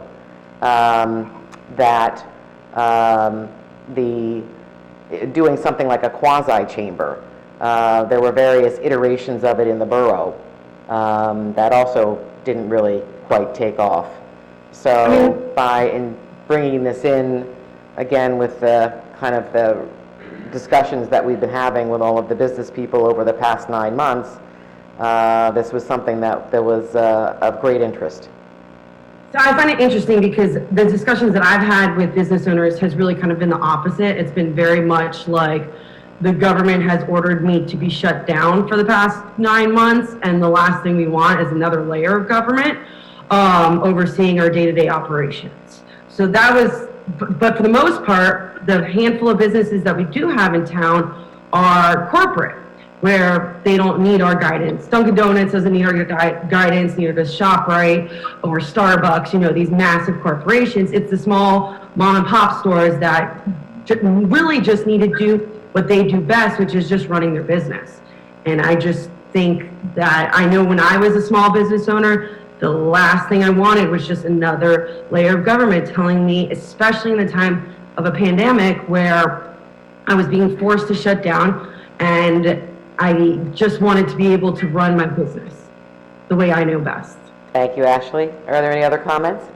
Yeah, I'm not aware of any chambers or economic development corps or business advisory groups that are telling businesses what to do. They're out there helping to bring people to their businesses. So they're not telling anybody to do anything. They're facilitating anything that business needs. So we started researching different groups, whether it's in Madison or Maplewood, or, they all have, some of them have multiple organizations to help bring people to the businesses, to help drive traffic to the businesses, if you will. And, it might be promotional programs, it might be, we don't have a website, we don't have a contact list. We get information that the PPE opens up, and or PPP, I get my things twisted, but anyway, the loan capability for small businesses opens up, and we can't push out that information easily. So it really is just an effort to help our businesses in any way we can. It's not any way, shape, or form imposing anything on the businesses. Thank you, Stacy. Is there any other comments? Yes, I have a comment. Maybe it was before Christmas, I'm not sure, but a lot of us went around to the different businesses, the small businesses in town, to see if they wanted to make any promotions to encourage people to come to their shops, if they wanted to offer any kind of raffles, and they were happy to hear from us. They were happy to know that we were there to help them, to advertise for them, even if it was only on Facebook, or to tell our friends about it. They were so pleased that we showed up and offered these services. A small service, actually, but they were happy to hear from us. That's all I can say, but I think it's a wonderful thing. It's been a very positive experience so far. Any other comment? Yes, absolutely. Not to be cliche or what have you, but I believe that was Ronald Reagan, the great statesman, who uttered the famous words, the scariest phrase in the English language is, "I'm from the government and I'm here to help." Okay, and that's how I view this committee in particular. Okay, I find it fascinating that the all manner of various quasi and official and unofficial businesses of this kind have not been successful in Chatham Township, and the reason is pretty apparent, is that we don't have that many small businesses. It's largely a residential community, and the small business owners that I speak to, and not in an official capacity as a committee member, but as a consumer who believes in the whole shop local thing and is in pretty much every business in this town, on a regular basis, is that, they don't need this. They want to focus on making their pizzas and making their sandwiches and teaching their dance classes or whatever it is they're doing. And we should be focused on doing what we're doing, which is making sure that the taxpayers' money gets spent in an efficient manner, and that we focus on the things that we need to be focused on, like affordable housing, which is going to be the subject of a discussion in a few minutes. And it's just fascinating that, even before this proposed committee got off the ground, the rules for its makeup had to be changed because there aren't enough small business owners who are even interested to be on this committee. I'm not aware of any strong demand for this committee. I see it again as sort of a created solution where there is not necessarily a problem that needs to be solved by the committee, or that the committee will solve. I see this as a sort of something like a non-achievement that then somewhere down the line somebody could say, well, what did you achieve? Well, I helped found the Small Business Advisory Committee or the Business Advisory Committee, but there's no indication as to what this committee is going to do and how it's going to serve the taxpayers, and I'm not aware of any actual relief in the form of relief from fees or taxes or anything that was provided to people during the trying 9 months that possibly could have been provided, which would have been more helpful than this committee. And I just don't think this is what small business people want, and I don't think that it's what the citizens and voters of the township want us to be doing. And I just think that it's a meaningless gesture that is not going to accomplish anything. And in fact, I would just point out that, for those who followed the campaign last year, there was a debate and for those watching at home who also watched the debate at home, this was a big issue during the debate. You had two very distinct philosophies being put forward. where you had a slate of candidates who were Mark, can we just campaigning keep it, Mark, like can me, we keep it focused to and we'll the get business actual advisory resolution committee. itself? Can we just keep it Okay. focused to the actual resolution itself? This is that focus of the resolution, Mayor. The people of Chatham Township had a choice between potential committee members who wanted to push for committees like this and actively advocated for committees like this, and potential committee members who didn't. And a record number of voters came out and let their voice be heard. And that's just what I'm saying. I don't think it's me and Ashley being against these committees. I don't think the community wants them. I mean, I think we know how this is going to go, but let it be known that meaningless committees are not where our focus should be right now, in my opinion. Are there any further committee discussions?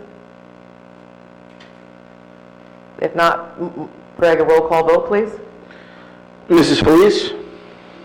No, I have to vote no. I think if we already had a Chamber of Commerce and it's not active, I think that proves my point that it's not needed. Mr. Hamilton? No. Mrs. Spindaco? Yes. Deputy Mayor Ewald? Yes. And Mayor Ness? Yes. Motion passes.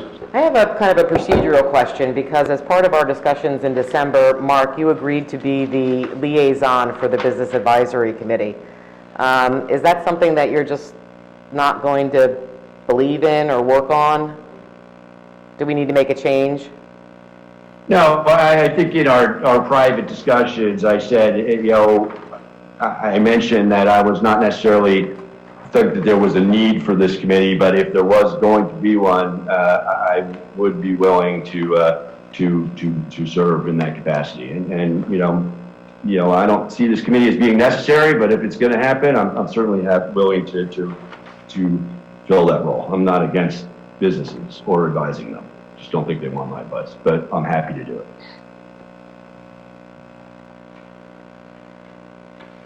I don't know we've ever been in this position where somebody's voted no against the committee that they're going to be a liaison for. Is there any precedent for that? I mean, we want it to succeed. I'm also happy to graciously, withdraw from that if that would be your preference. I just wanted to have somebody who supports businesses in our town and understands what the mission is of. Hold on, Tracy. Hold on. Hold on. We've I'm moved sorry, toward we're just going to have Bob go first. Well, we've had a vote. Our committee member Hamilton has said that he would serve. I think we should move on to the next item, and committee member Hamilton should have the opportunity to work with the business community and move forward. Okay, thank you.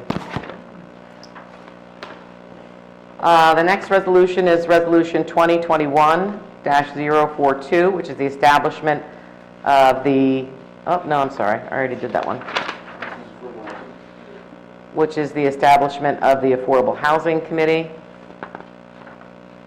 Why do I not have this here?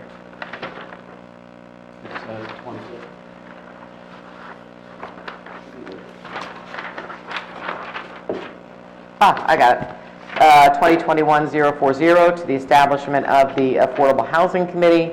I think it's been touched on before that the Affordable Housing Committee was a definite ask from the community to start helping us shape what our future is going to look like with regards to our fourth round obligation, and the desire that we heard over and over again that residents want to be involved in this.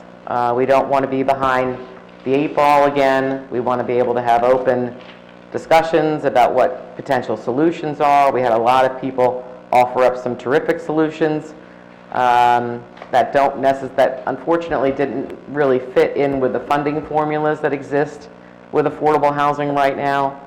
So a lot of these comments and a lot of the things that you'll see in here as the mission of the Affordable Housing Committee came directly from comments that citizens made during this process. So do I have a motion to move forward for discussion the establishment of an Affordable Housing Committee for the township? So moved. Thank you. Do I have a second? Thank you. Mayor, real quick, the change that was made to this resolution, again, in section 1, Instead of the 11th member being a member of the community at large, the 11th member is now listed as being the liaison from the Township Committee. Thank you. Okay. Discussion on the Affordable Housing Committee for residents in our community. Yeah, I have some comments on this one. I am against this committee, okay? You know, the Diversity Committee and the Business Advisory Committee, you know, seem like fairly innocuous things that I had stated my, you know, general objection to, but not, you know, on the basis of that I didn't think they were necessary and wasn't going to vote for them. This is a committee that is substantively a bad idea, and I am vehemently opposed to the formation of this committee, as I believe are, you know, a majority of the residents of Chatham Township. I think there are people who may have asked for this, certain people who come to meetings and have the ear of certain public officials, and maybe there is certain people that are asking for it, but I don't think that it is something that is broadly embraced by the community. Again, looking to last year's political debate on how people viewed leadership on affordable housing and the need for these committees. And I'll tell you why, because I'm sure the question would be like, well, we're in favor of doing what's right with affordable housing, and we are. And I think we've worked together well, both before Ashley and I joined the committee and in the short time since. You know, meandering through the swamps of Myersville Road and River and landing on the 522 Southern Boulevard site that the whole community seems to be behind. And we have a big challenge facing us about Noe Pond, and I think we should make it clear that I can't speak for anybody, but you know, it's my understanding that the committee as a whole shares the community's concerns about overdevelopment at the Noe Pond site, and we're focused right now on the Southern Boulevard site, and we're going to keep our eyes on the ball when it comes to Noe Pond for sure on behalf of all of our residents. But that's really the crux of the issue. Affordable housing is the issue of the day facing the Chatham Township and the Township Committee.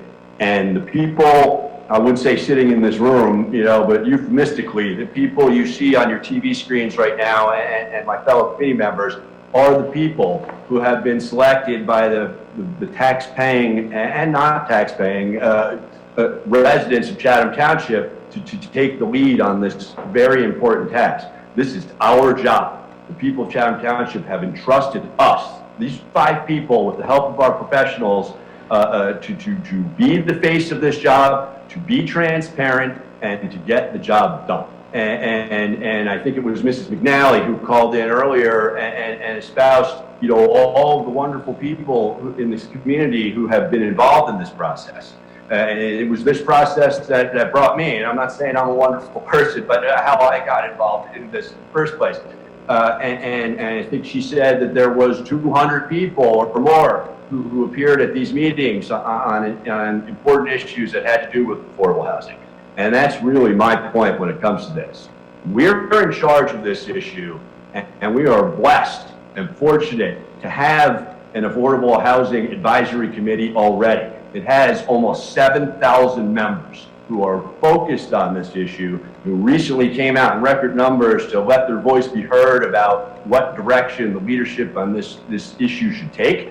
And I think that we need to be transparent, and I think appointing a committee of 10 or 11 individuals, and I know there's going to be some debate about the phrase advise and consent, and we all know how that works. But these are selecting 10 individuals from throughout the committee who will be selected by the mayor, and the committee will get to vote on those particular individuals that she selects. From, say, 50 people want to be on, it's only going to be 10 appointees. They're all going to be selected by the mayor, and then people will have a chance to vote on them up or down, and you can imagine how that's likely to go based on the last 2 resolutions. And taking 10 people selected by the mayor and elevating them on some sort of pedestal above the other 7,000 residents of Chatham Township, and there's more residents than that, I'm just talking about the people who actually came forward and voted in the last election, is just wrong. It's not transparent. It fosters a situation where certain people may be privy to certain information that other people are not privy to. Certain people have the ear of people in high positions of the government that other people don't have. Maybe people who aren't willing to serve, maybe people are shy, maybe they're too busy running their business. And it creates a perception of inequality and specialness amongst the mayor's selected people to be on this committee. On this all very, very most important issue facing this entire committee. And this committee, meaning the real committee, not the subcommittee or advisory committee. As you gather, I feel strongly about this, and I would seriously ask, the members of the committee who are considering voting for this to think long and hard about this and what the ramifications would be, and I am against this committee. Thank you. Any other comments? Okay, I'll chime in. The committee is advisory. They can't spend money, they can't make decisions, they can't do things in secret, they can't negotiate, they can't sign contracts. They're purely advisory. And I think we benefit when we bring the community in, and the broader community can come in at any point. I personally found every message, all the input I got during the affordable housing process very valuable. And there are people, we have people in town who are developers, we have people in town who are architects, we have people in town who are planners, and I think it's, and more, and I think it's very valuable, especially if they have a passion and they have an expertise, to get them to start thinking in advance about what we're going to do in 2025. And all that, anything they come up with and whatever is researched and whatever they contribute would all be shared with the public at some point when it makes sense. But it just begins the process, and we're planning proactively. I think the thing that people were most frustrated with this last process was everything was done in a scramble at the last minute, and things weren't answered when people wanted answers, whether they wanted a financial analysis, whether they wanted plans or wetlands maps, or there was just, everything seemed to be a scramble and being done in the wrong order. And I think this is just a more proactive approach to start thinking through our different options and in terms of how we handle the fourth round for affordable housing. I agree with everything you just said, Ashley? Stacey, for the most part, except to the extent that I think that we should be doing those jobs, not 10 or 11 unelected and pre-selected people. And I think what it really does is, I know it's advisory, I know they can't bind us or spend money, but what they do is they lend some sort of air of credibility. So you have a selected group of people, and then when push comes to shove and there's a controversial decision that the members of the community are relying on us to make independently, what we're going to hear is, well, it's not just us. The Affordable Housing Committee is behind they're encouraging this. They're advising us to do this too, when the Affordable Housing Committee is really only representative of a small subset of people. Ashley, I'm going to go ahead and let you speak, but I think you're kind of missing the point of how committees function on this. But Ashley, I'm going to go ahead and let you speak. If you have any comments or... Yeah, I mean, I think this is pretty much a foregone conclusion, so I'll probably end up abstaining from this vote. My issue really is more with the entire affordable housing. The way it's done in New Jersey, I think, is the most broken system ever. New Jersey is the only state that does it this way. And I think it really, the only true way to actually fix the problem is at the state level with our legislators. So I am 100% for advocating to put pressure on the legislators at all costs. And in fact, our neighbors in Long Hill have passed a resolution designed 100% to pressure legislators, and I believe like 25 other municipalities have as well. So I've done a lot of research on this as well. So I mean, perhaps that could be something that could be added to the next agenda, because I think that's really the solution, is literally having our legislatures fix this problem so that our zoning requirements and our zoning capability is not constantly being held hostage. because we're not the only town like this, you know? We're not the only town that has no land, that has, you know, that's completely surrounded by environmentally protected areas. But yet we're still treated the same way as every town with no ifs, ands, or buts, and the judicial system can't handle it. It's a mess. So, I mean, I can go on and on, but I'll stop. That's my opinion. That's actually written in the desired outcomes of the Affordable Housing Committee. Perfect. So maybe we can even take a step ahead of it and put it on our next. Just do it ourselves, out of committee. So my overall comments is that I guess you can approach these committees in two different ways. You kind of can approach them from a political standpoint, or you can approach them from a township standpoint. And in all of our works in this past year, with diversity, with business, certainly with affordable housing, we heard loud and clear that people wanted to be involved in the process, that people did not want to be where we were in 2019 with no plan and 6 months to effect a settlement, an affordable housing settlement. There simply wasn't anything there. We don't want to be in that situation again. We want to be in front of the situation. We want people to give us, the people who are interested in this topic, have a bandwidth to do research. Ashley, as you had said, there's a lot of research involved in this. If we hadn't researched some of the proposals that other towns had settled, we wouldn't have had the opportunity to better the settlement and get a veteran set aside and go to group homes and looking at other settlements to try and get something better. Research is a big part of this. Mark, you also mentioned the Open Space Committee as being a fulsome committee and one that does work. This would be very much in the same vein. That's how I envision it. That you have dedicated people who are not acting on behalf of the township, who are not acting on policy decisions. We are the policymakers. But they're a corollary, like the Open Space Committee is, like an Environmental Commission. That's a different structure, so I'll go back to open space, where they do a lot of this good work. They do a lot of the research. They do a lot of the advocacy. They do a lot of these things that we, as committee members, don't have the bandwidth to do. That's why we have committees. So this is to expand our capabilities. This is to get in front of the next round. And this is to answer the call from many in the community who have asked to, again, have a seat at a table and have their voices heard as part of this process moving forward. So I guess we fundamentally see some of these additions to the committees to our township very differently. I see them as being additive and inclusive, and I think that I'm very interested in seeing how they move forward. And I think by having the ability to have both to have representation across the town, actually that was designed to kind of, I don't know if you want to say, take the politics out of it. In 2019, we changed the process for committees. We opened it up. We interview people. We don't ask people what their political affiliation is anymore. We ended that practice.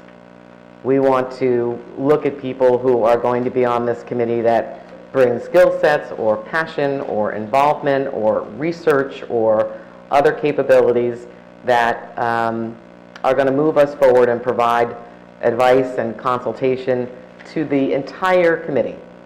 Not something that, we all have to sit down and consider as in terms of policy, but it is an additive process to what we already have going on. Additive to members of the committee who will speak, additive to members of residents who will speak, and this certainly gives them what they've asked for, which we heard loud and clear. Are there any further comments before we go to a vote? Yes, I just want to have a clarification, perhaps. When Stacy was speaking earlier, you made reference to various things that could have or should have been done in the previous round that weren't done. such as, you know, I think you mentioned environmental impact studies and things like that. Or you listed a long list of things. Are we saying that this committee is going to be empowered to do those things? It doesn't look like that from the statute to me. Or the resolution, I guess we'll call it. But you listed a long list of actual substantive activities, including studies and things like that with regard to specific properties, presumably. Is that something that this committee is going to be empowered to do? I think that we have them working in with our environmental commission to ensure that they're included in the future planning. So there's always an outreach role to our open space, our environmental commission, to make sure that we have all of these bases covered. That's one of the things that was one of the frustrations that people had with the speed at which we had to move forward due to the litigation with the with affordable housing, developing a strategy to advocate for infrastructure needs associated with development, advocate for towns, actually, as you said, like Chatham Township, at the county and state level for smaller inclusionary developments, lowering the limit, the 62 unit limit, because that doesn't really fit our community. And I mean, I'm really very interested in being responsive to the community and making sure that there's an opportunity there for them to participate in a proactive manner and get us out of this reactive manner.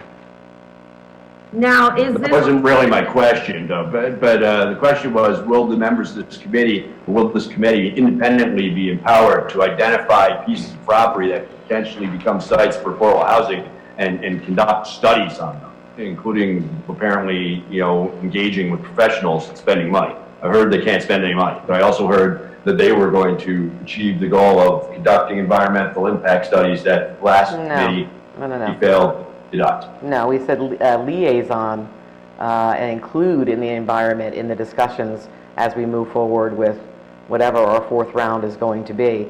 But no, they're not empowered to do any studies. They're not empowered to spend any money. They're not empowered to spend any professional money. Like, again, very similar to the example that you gave with the Open Space Committee. Any further questions or comments? Yeah, is there going to be any way, like, let's say, you know, okay, someone is not able to become a member on the committee, doesn't get approved for whatever reason. Is there an avenue for that person to still participate? Like, I don't want to exclude anybody in town who wants to help us. That's my point. It is an issue. This is one of the largest committees that we'll have. You have 5 on Colony Pool. We've included 7 on each of these committees. If you get any larger than that, they just don't function. Right. So the purpose in putting this as looking at across the community in the best way that we could think of doing it was voting districts, so that there's equal representation, so that you don't have 5 people from one neighborhood and 5 people from another neighborhood all vying, and we're not getting what we want, which is kind of a thoughtful, future forward-looking process about this.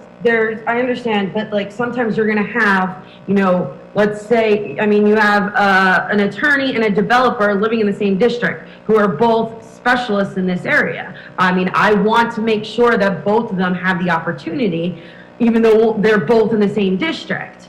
You know, that's my point, is I don't want to have any way of excluding anybody. So if there's a way to make all these meetings public where anybody can show up to them and participate, I think I'd be much more inclined and much more okay with it. I just don't want it in any way to be exclusionary of people. I think at all times, it's because this issue is so important and because it's an issue that, you know, specifically Mark and I got elected on, I want to make sure every single person has the opportunity to be able to participate. So if we are going to enact this committee, even if it has 30 people on it, I'm fine with that. I just want every single person in the town who wants to be able to participate allowed there and be allowed to participate. Okay, thank you. We're going to move to a roll call vote now. Stacy, did you have a comment? Yeah, I just wanted to comment. I mean, everybody can participate in the township committee meetings. That's where they participate. But I just wanted to. That's why we don't need this committee. Exactly. That, yeah, after the advisory committee goes through a myriad of options and alternatives and analysis, and then provides information, and then it's available when the residents come in and have questions about things that are covered, they're available to answer those questions. But I did want to touch on advocacy. I agree that advocacy at the state level is important. I just, I know that everybody is hammering the state and looking for changes and not having much success. I would prefer to approach it very thoughtfully with a fine-tooth comb, because there are specific things that can change that would be a big help. So, for example, Stu Carr would always come knocking, come to the podium to speak, advocating for converting existing market rate stock to affordable housing where it's appropriate, if there's an opportunity to do that. That is something that we have. I'm curious to see the updated census information, but if you look at the old census information, we have people, I think it's like 200 people, there's at least 200 people living in town who are paying well above 50% of their income. They're low income and they're paying well above 50% to live in town. So they would qualify for affordable housing if they were looking for a new residency. So is there an opportunity to change existing stock in some way? So these are the kinds of things, and it came up at a New Jersey League of Municipalities meeting, that whole topic about what about either existing stock that meets affordable housing needs or the ability to convert existing stock. So I'd rather really approach it in a way that we can get things done. And the residents in our town have been a tremendous resource for providing that information. And I think that group, if they're tasked with advocacy, can come up with some really great ideas. Thank you. Greg, I'm going to call for a roll call vote. Okay, Mrs. Felice? I'm going to abstain. I think this is a foregone conclusion. And Mr. Hamilton? The idea of it having, excluding the public. Mr. Hamilton? This committee is anti-transparency, and I promise to be the advocate for transparency, particularly in the affordable housing game for the people of Chatham Township, and I vote no. Mrs. Fundaco? Yes. Mrs. Deputy Mayor Ewald? Yes. And Mayor Ness? Yes.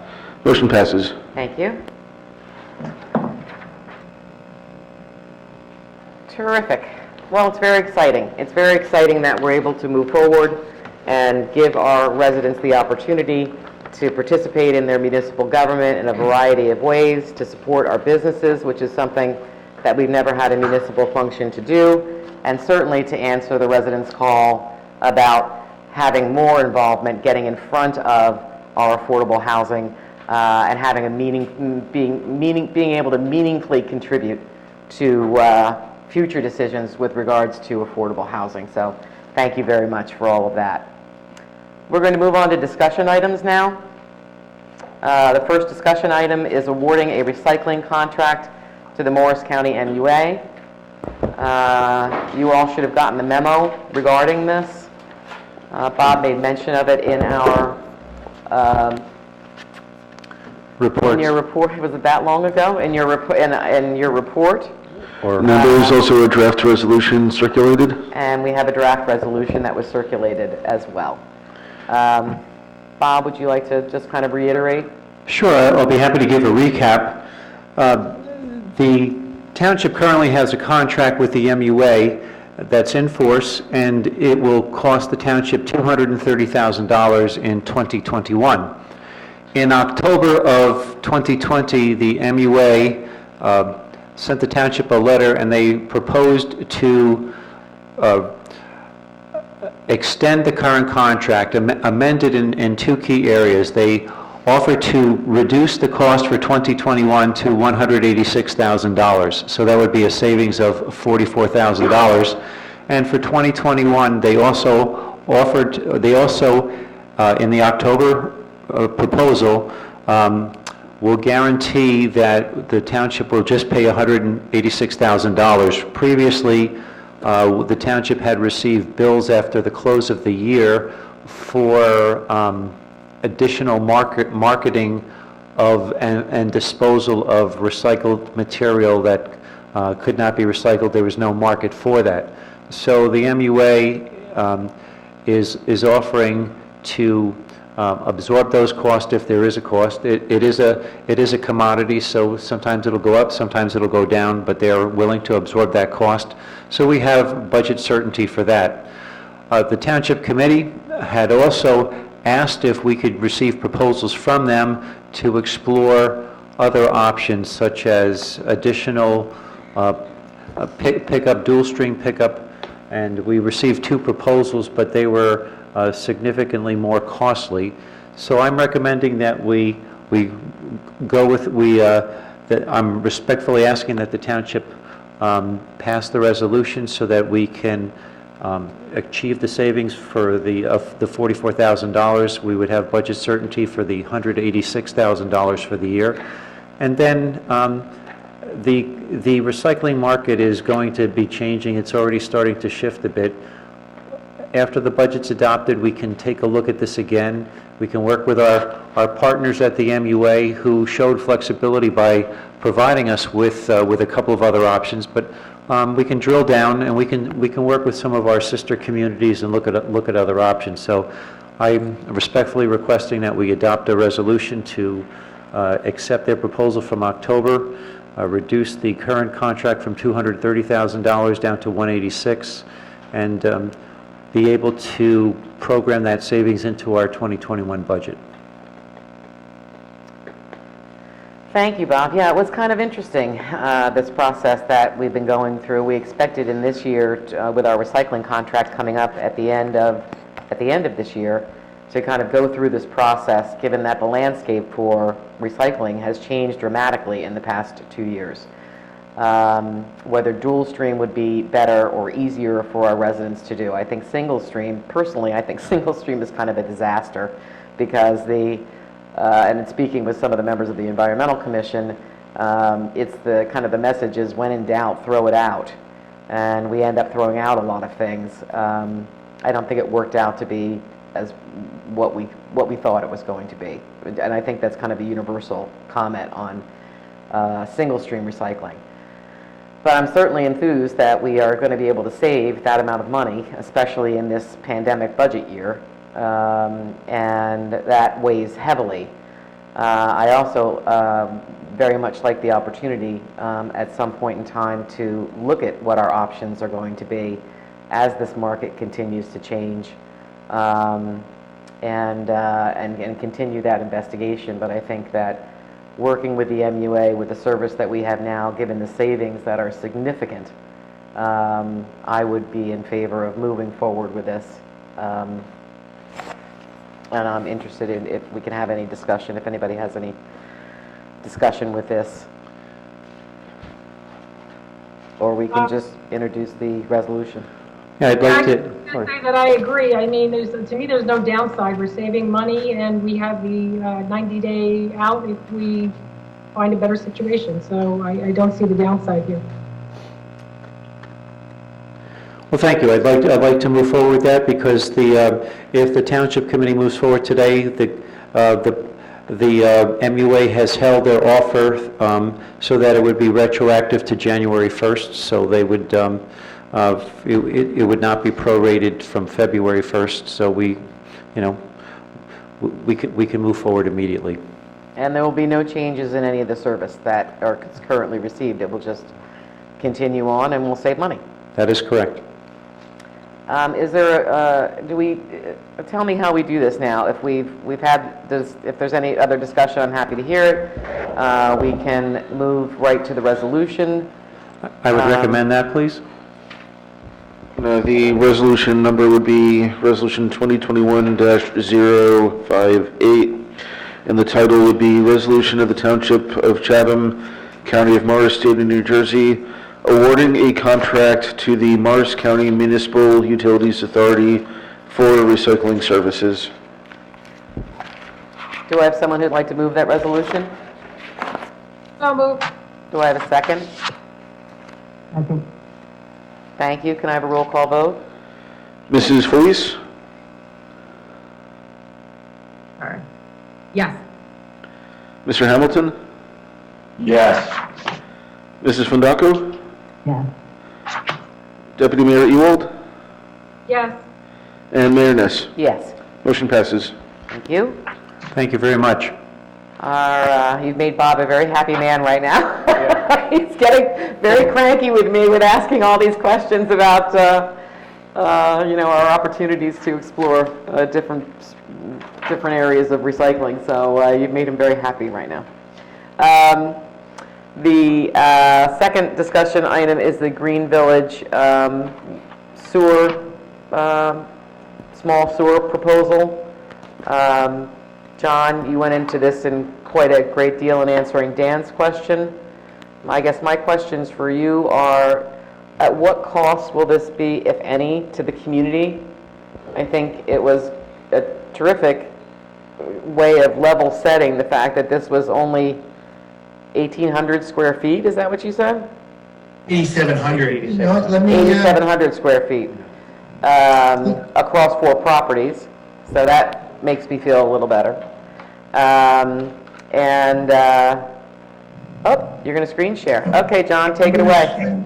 I'm going to screen share, although it shared the wrong screen. So let me move it. There we go. Okay. So I can, this is kind of an outlet. These are the properties that are being requested. And just to put it in perspective, here's Melrose Lane, the development of Melrose.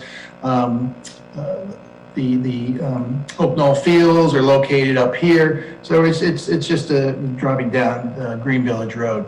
This shaded area here, this is the existing sewer service area. So that outlines our approved area right now.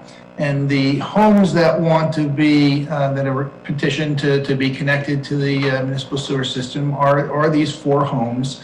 And it's interesting that the DEP, they did not approve the outline of the individual properties, which is more common and typically what they do. In this case, the DEP, their proposed sewer service area is just around the houses. So it means that just the houses can be sewered. They can't sewer any other part of the properties. They can only sewer the individual properties. So the actual expansion of the sewer service area is only 0.2 acres or approximately 8,700 square feet, which is just the properties themselves.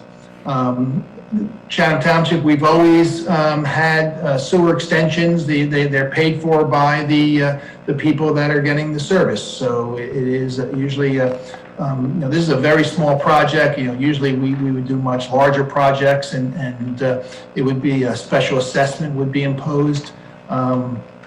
These right now, the homeowner is just, they're not sure what how they're going to approach this, and most likely right in this location we have a manhole.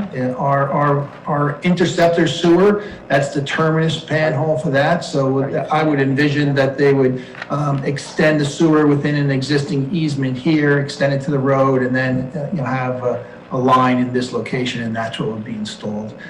Depending on the elevation, it will be, if you maybe... Hey, John, Yes. I'm sorry to interrupt, but are we supposed to be able to see a mouse or something? You keep, I see your screen and you keep saying in this location and that Oh, you don't location. see it? Okay. Yeah. See anything. Bob just came over and was like, are we supposed to be, I think he's supposed to be seeing a mouse. Yeah, okay. I'm not sure why it's not showing up.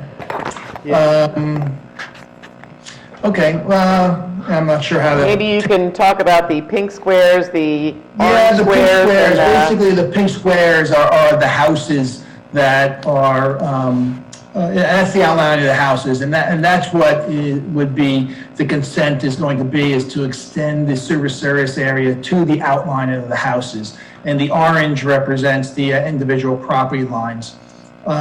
So you can see that lots 132 and 133 there's a stream that generally passes through those properties and actually extends onto the other side of the road. So those two properties almost are entirely within the flood hazard area within that stream that's through that property. And then the larger lot, the 39.03, that is substantially in the floodplain too. So these properties are, environmentally restricted, not only for development because they're in the floodplain, but also for the septic system. They have, reportedly have, they're all having failing septic systems, and that's what really precipitated them to, proceed to try to get a connection into sewer, because the sites are so restrictive to try to get a septic system installed, because basically they would be installing the septic systems in the floodplain.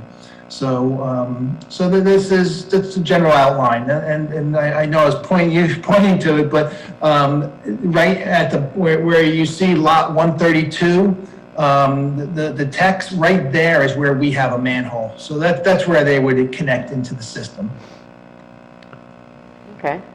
Thank you, John. Does anybody have any comments or questions, further questions about this project? If the committee wants to take any action tonight, I did earlier this evening distribute a draft resolution.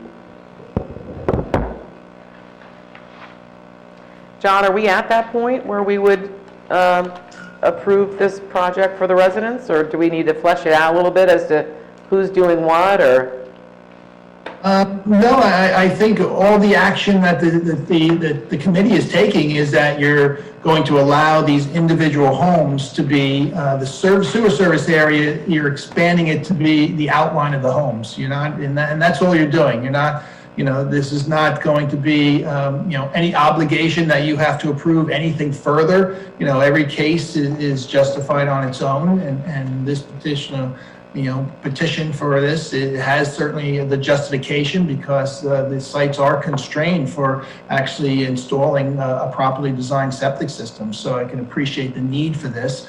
Where the residents go, with either asking the town to take the lead, or just hire a contractor and engineer themselves and apply for a road opening permit, and we'll still have oversight, but they may just hire a contractor to do it themselves. So I think that's the next step, but for this particular step, I don't see, that we can move forward with it.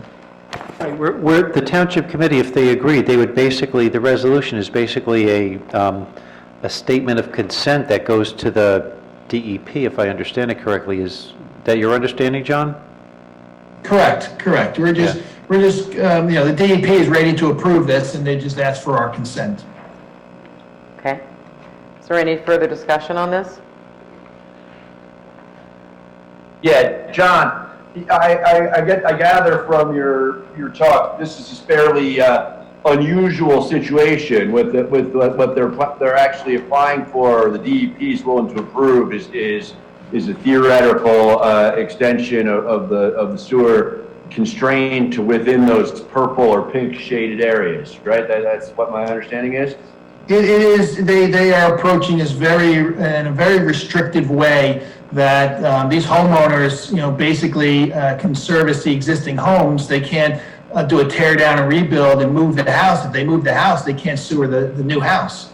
So that was going to be my one question: is this unprecedented in the township, or have you dealt with a situation like this before? It does seem really odd. And when you look at the 4 lots on the map, obviously one is a lot bigger than the others. And is there any concern about, improving, access to that lot and then running originally to the house, and then next year or 5 years from now, having it turn into something bigger? And I understand there's constraints because of wetlands and everything, and then having to be, well, the sewer's already here, we're only asking to extend it another 20 feet or something like that. And somehow it turns into something else other than what it is, would be my only concern about this. Well, I think it took years to get to this point for DEP to concede that there's a need and to allow this. This is not entirely unusual for the DEP not to include the entire lot. What I've seen more commonly is that they'll just allow like the front of the property and not allow the rear of the property to be sewered. You know, this is probably the most restrictive approach that the DEP has taken. Usually they'll allow not just go around the house, but give a little bit more. And so I think this is a little unusual from that, and it does kind of reflect. Like I said earlier, these homeowners have been looking to extend the sewers for an extended period of time.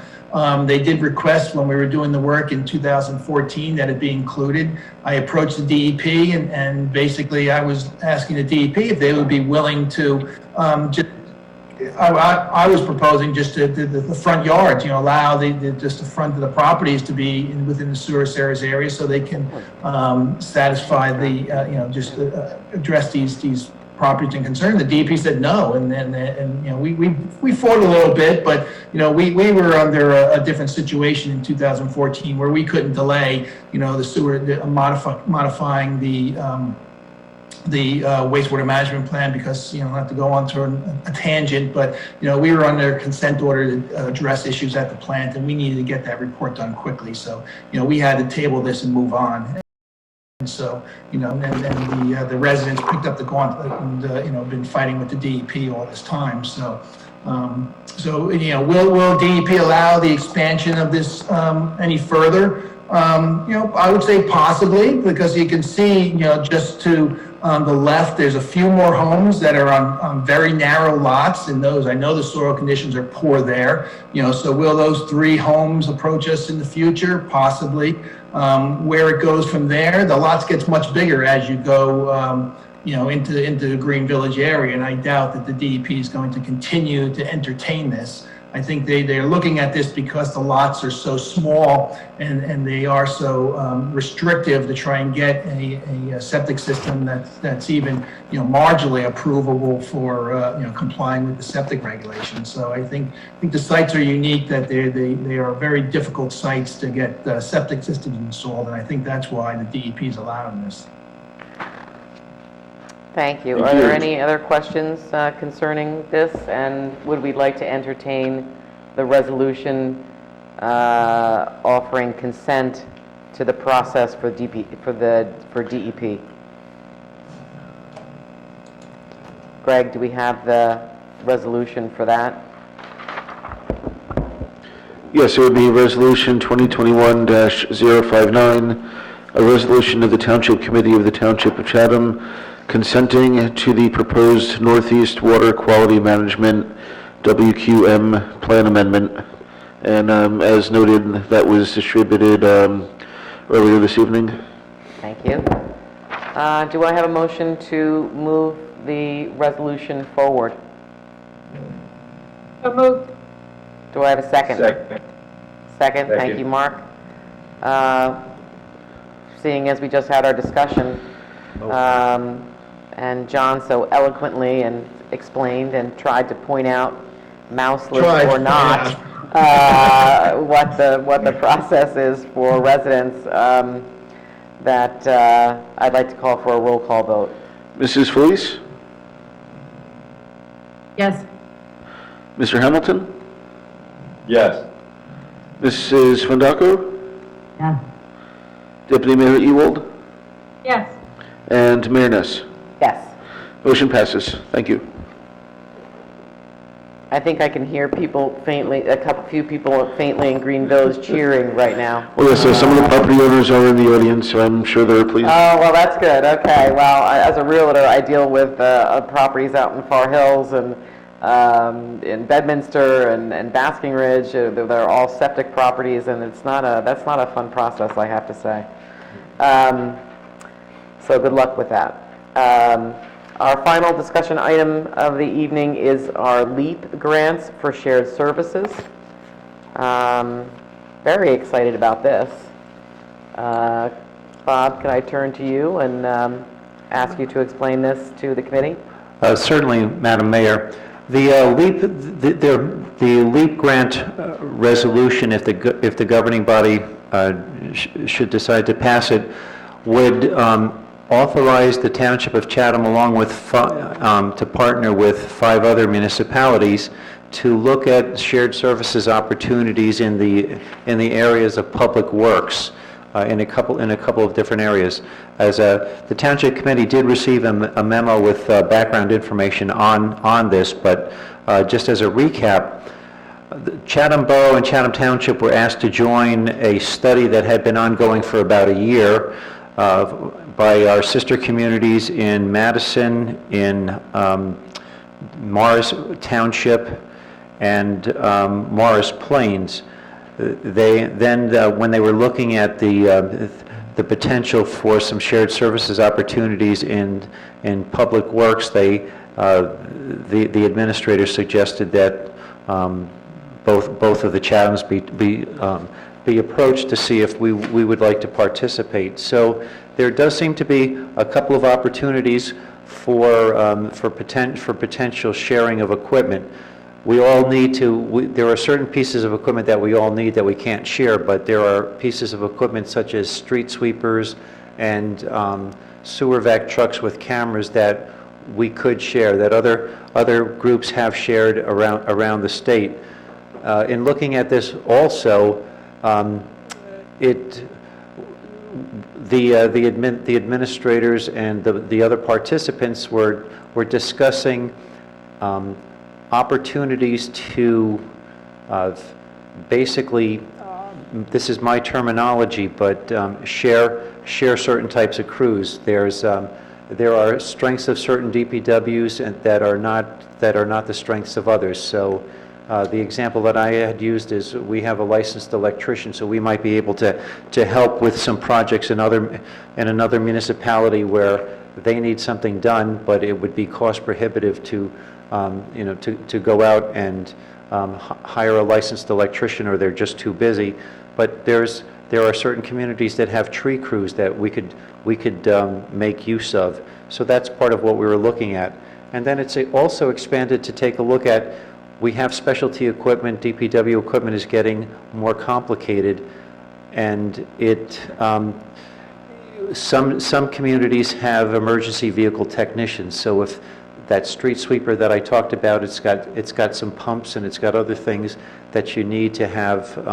You need to have a mechanic that's certified, so we would be able to work on equipment. And then we wanted to take a look in the future of is there an opportunity for doing shared work with on other pieces of equipment. Maybe it's as simple as there's one DPW would take a look at, would wind up servicing police cars, doing oil changes on police cars or something like that. That's just an example. That's not cast in stone, but those are the opportunities that we're looking at right now. And this grant, if the state agrees with it, would go forward. It would take our data. We would wind up involving all of our superintendents of public works in the drilling down and making sure that this is really feasible, because at the end of the day, we're in the customer service business, so we need to make sure that we can service our municipalities, but that perhaps we can add value in other municipalities, and other municipalities will be able to help us add value as well. This is terrific. I love this direction that we're going in and looking at grants, shared services. It's got all of my favorite words in it. And looking at working with other communities, leveraging their talents, leveraging our talents, saving money, doing all of these things. So this resolution would authorize us to participate in the grant. That's correct. The Township of Morris would be the lead agency, so they would be applying for the grant. We would be a participant in that grant application. Do we have any discussion on shared services agreements and participating in this grant process? Okay, hearing none, we have a resolution prepared for this as well. Greg, if you It would be Resolution 2021-060, resolution of the Township Committee of the Township of Chatham, County of Morris, State of New Jersey, authorizing LEAP grant application in partnership with Chatham Borough, Madison, Morristown, Morris Plains, and Morris Township. Thank you, Greg. Do I have someone who would like to move forward participating in the LEAP grant for shared services? So moved. Thank you. Can I have a second? Second. Thank you. And could I have a roll call vote, please? Mrs. Felice? Yes. Mr. Hamilton? Yeah, we didn't have any public comment, but I just want to say, I too am a big fan of shared services. So look at that, Tracy. We have something in common. Yes. Mrs. Swindaco? Yes. Deputy Mayor Ewald? Yes. And Mayor Ness? 100%. Motion passes. Thank you so much. Boy, we got a lot done. Thank you, and the grant application is actually due February 12th, so I should have mentioned that, but I do thank the committee. Terrific. Okay, then we're going to move forward, given that we do have an executive session scheduled after our second hearing of the citizens. So we're going to move right into our hearing of citizens. Greg, I don't have to read that whole statement again, do I? No, Same rules apply as before. If you're a phone user, hit *9 to raise your hand. I'm happy to read it. That's okay. 5 minutes, one crack at the apple per person. And the first person up is Dan. Your hand was raised first. Yeah, Dan Miller, Green Village. I made it. I wanted to first thank John for his fantastic answers to all my questions on that sewer project. I'm glad that it's going to go forward for those folks in Green Village. And Mayor Ness, you described it perfectly. The septic situation, no matter where you are, Green Village or any other town around, it's tough. I've been through it twice. And so all I want to comment on that is with our boards and our Board of Health, and John's fantastic. I mean, I've been hanging around and involved in the township government for about 40 years now. And best job I've ever seen is by John, and we should be thankful that we have him. But we do need to always keep in mind with the septics, looking for better ways to do them so that we don't, with such environmentally sensitive areas, negate the opportunity to use new technology, new ways of doing things, because I do see, almost every town has different requirements for how they handle them. So I hope we keep an open mind to all that, given everything that was said here tonight. That being said, I wanted to comment on a couple of things. First thing, I have a question with these new committees or advisory boards, or whatever it is that they're going to be called. Are there budgets that are going to be drawn up for those? And what will those budgets be? For operating, for secretaries, for, anything like that, because obviously there needs to be a record of what these meetings are when they have them for public consumption. It costs money. So I was interested in that. And the other thing is just a comment in general on certain things. And that, let's start with, I like what Mr. Hamilton had to say about overreach and another layer of government. We all know that stuff comes in. And with the business community in particular, those committees should be made up of not necessarily citizens, but the business owners. They're the ones who know what they need. Not the, with all due respect, not someone who lives on River Road and thinks they know what the business owner needs. It's the business owners that know what they need. And I wanted to talk about the diversity committee, if you will. Personally, I think what was said is about that is true in some ways and not true in others. And I think that a lot of times the diversity, and I'm going to talk about the diversity of ideas. We have seen in the past, as I said, 40 years I've been watching and participating in local government. And I have seen the diversity of ideas totally destroyed many, many times. And we've seen it recently when we've had 3-2 committees, okay? It's been 3-2, 3-2, 3-2, and if somebody has something to say that isn't necessarily, you know, the same as the majority, well, their ideas get thrown right in the garbage. You know, maybe one side or the other is always going to have the ultimate say. We know that's how life works, but it shouldn't be all my way or the highway. And it starts right here at home with you folks who are picking these committees. Okay? You know, there's nothing wrong with incorporating ideas that maybe one person or another, based on political beliefs or otherwise, you know, doesn't necessarily agree with. And I hope that that's taken care of. I know for myself, many times I come up and I might go over my 5 minutes right now. But, you know, you can't hear diversity of ideas all the time in just 3 minutes or 5 minutes. You know, and in this day and age, as Mr. Hamilton's brought up for the last 2 years, over a Zoom meeting. You know, and we need to make some concessions for that. Because it's ultimately the citizens that bring the value. It's ultimately the citizens that bring the diversity. Thank you, Dan. We're at 5 minutes.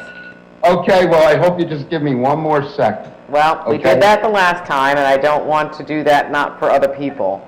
So if we could wrap that up, then I can I answer. have a chance to come back and finish my thought when everybody else is done. I hope everybody else gets their time in. Thank you. Thank you. That's my To point. answer your question specifically, Dan, about the committees and the advisory committees, there are no budgets. There are no secretaries. There are no budgets for our open space committee. There are no budgets for our, well, Colony Pool has a bit of a budget. The pool has a budget. The pool has a budget. It's a constant bone of contention with Bob and I. Another committee. But no, there's no secretaries. The individuals volunteer to take notes. Yeah, so that's not going to be an issue. There's no expense involved with the new committees per se. Do we have anybody else? Yes. The screen name is Sanjita.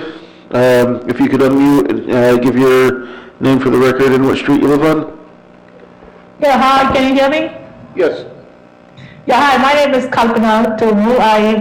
I'm displayed as my daughter's name, but it's really Kalpana. I'm from the Township. I do want to address the Cultural Committee. I'm one of the officers of the Cultural Committee of the Chathams that covers both the Township and the borough. I have met with Tracy. We did discuss the Diversity Committee. Part of our challenge is we are in the process of incorporating ourselves as a 501c committee. We don't need funds, and COVID has been, you know, as you all know, with everything going on, it's been challenging to raise funds. For us to conduct any events or programs, we need to have insurance, and that insurance is pretty expensive, especially when we are still in the process of getting incorporated as 501c. So our challenge has been finding the money to pay the insurance to conduct our events and programs. So we've taken a short hiatus. We are hoping to come back in summer, be able to raise funds and continue to do the food truck festival, the culinary experience which we did in the library, and a bunch of other programs. So we are definitely program oriented, more trying to bring awareness of the cultures and some of the issues we face within the Chathams. But I'm also excited about the Diversity Committee because some of the things Tracy said is not in her agenda. But I think for the mission can be complementary and supplement each other. As I said, finding resources is definitely the issue when you have a committee like this and you want to achieve some goals. So Tracy, I really am interested to see how budgets or otherwise would work and how we can work together and partner, because there is a real need for this to be a success in Chatham. And COVID has not been, obviously with everything else getting impacted, we have gotten impacted because we are grassroots, we are still building our funds, we are still trying to get 501c and unable to pay the insurance to conduct events at this stage. But working with a committee like this in the municipality would definitely help us because we would need some of those resources we can leverage and partner and try to do the best we can. Thank you, Kalpana, I appreciate it. Do we have anyone else? The only hand raised is Mr. Miller, who already had 5 minutes. So, Okay, well, we're going to stick with the program. actually, Phil Enkel now has a hand up. Oh, all right, we have a new hand. Phil, you have the floor. Hi, Phil Uncle, J Road, thank you. I have a couple comments about sort of good government and some comments about the committees. Continue to be gratified that the committee is finding more savings in the costs to the community, and that is something of a streak for a while, and I want to applaud that and want to keep the committee's focus, and Bob, keep your focus on that, because I think you're delivering, and I think there's more to be done there. Likewise, on the shared services topic, lots of opportunities for the township to reduce costs, ultimately reduce our taxes. And I know that you haven't spoken that much about it, but I do also want to voice my support for the purchase of the cameras for the police force. I know the chief is in support of that. I think that's also good government and improves our relationships between our police force and our citizens, as well as improve training opportunities for the police officers who use those cameras. So all around on that score, I don't think we have a lot of disagreement, but I just want to give a thumbs up. With respect to the committees, I mean, the way that I look at those committees is they are an opportunity for you all to make sure that you have a systematic way of hearing from the community and celebrating and leveraging the diversity that we have in the community in a systematic way. From the business committee, it's again an opportunity for you to have a structured way to reach out to the business community, to hear from the business community, to see the ways that the township and the business community can work together to improve our businesses. And finally, with respect to affordable housing, a very emotional issue for many, and has been in our township. And I think it's a great idea to have a consistent and a stable voice from the community on these issues so that you all can hear more than just shouting in meetings when there are deadlines at hand, but you can hear in a very calm and systematic way from the community what we want and how we think we ought to get there. So super glad that you've approved those 3 committees. Super glad that the voice of Chatham and the voices of Chatham that elected this committee have chosen to approve those 3 committees and applaud your great work. Thanks so much. Thank you. Anyone new? The one hand that was raised lowered his own hand, so no new speakers. Okay. Well, thank you for everyone for contributing tonight. We are, as I said previously, I'm going to close the second session of the hearing of citizens. We are going to move into executive session prior to adjournment. Do I have, Greg, can you read the... Didn't Jan come back? What? I think, didn't Jan want to come back after everybody was done? The bylaws are that people only have 5 minutes per session. And then there's another person that had their hand up but lowered their own hand. But yeah, like I said, the bylaws are such that people have 5 minutes and that's it per session. So Greg, can you read the... Yes, this will be Resolution 2021-P-02, Resolution of the Township Committee of the Township of Chatham, County of Morris, State of New Jersey, authorizing conference of the Township Committee with the public excluded, whereas NJSA 10:4-12 of the Open Public Meetings Act permits the exclusion of the public from a meeting in certain circumstances, and whereas the Township Committee of the Township of Chatham is of the opinion that such circumstances presently exist, now therefore be it resolved by the Township Committee of the Township of Chatham, County of Morris, State of New Jersey as follows. 1, the public shall be excluded from discussion of the specified subject matter. 2, the general nature of the subject matter to be discussed is as follows. Litigation, Cronus Holdings LLC versus Township of Chatham et al., docket number MRS-L-2024-20. 3, it is anticipated that the minutes on the subject matter of the executive session will be made public upon conclusion of the matter under discussion, and in any event when appropriate pursuant to NJSA 10:4-7 and 4-13, the committee will come back in the regular session and will not take further action. This resolution shall take effect immediately. Thank you, Greg. And so we move into executive session. We still need a motion and a second. Oh, now the last time I did that, you said we didn't need it. Okay. Yes, I did. Can I have a motion to go into executive session? So moved. Ashley, did you move that? Either All one. right, so moved. Second, Stacy, second. Mrs. Felice? Yes. Mr. Hamilton? Yeah. Mrs. Fundaco? Yeah. Deputy Mayor Ewald? Yes. And Mayor Ness? Yes. Okay, so I'm about to email all of you the executive session info. If you can leave the webinar and go to that meeting, I'll see you there. And for those of you who are not going to stay on to see us adjourn in such an exciting fashion, be well, stay safe, stay healthy, wear a mask, and be kind. So thank you for participating tonight.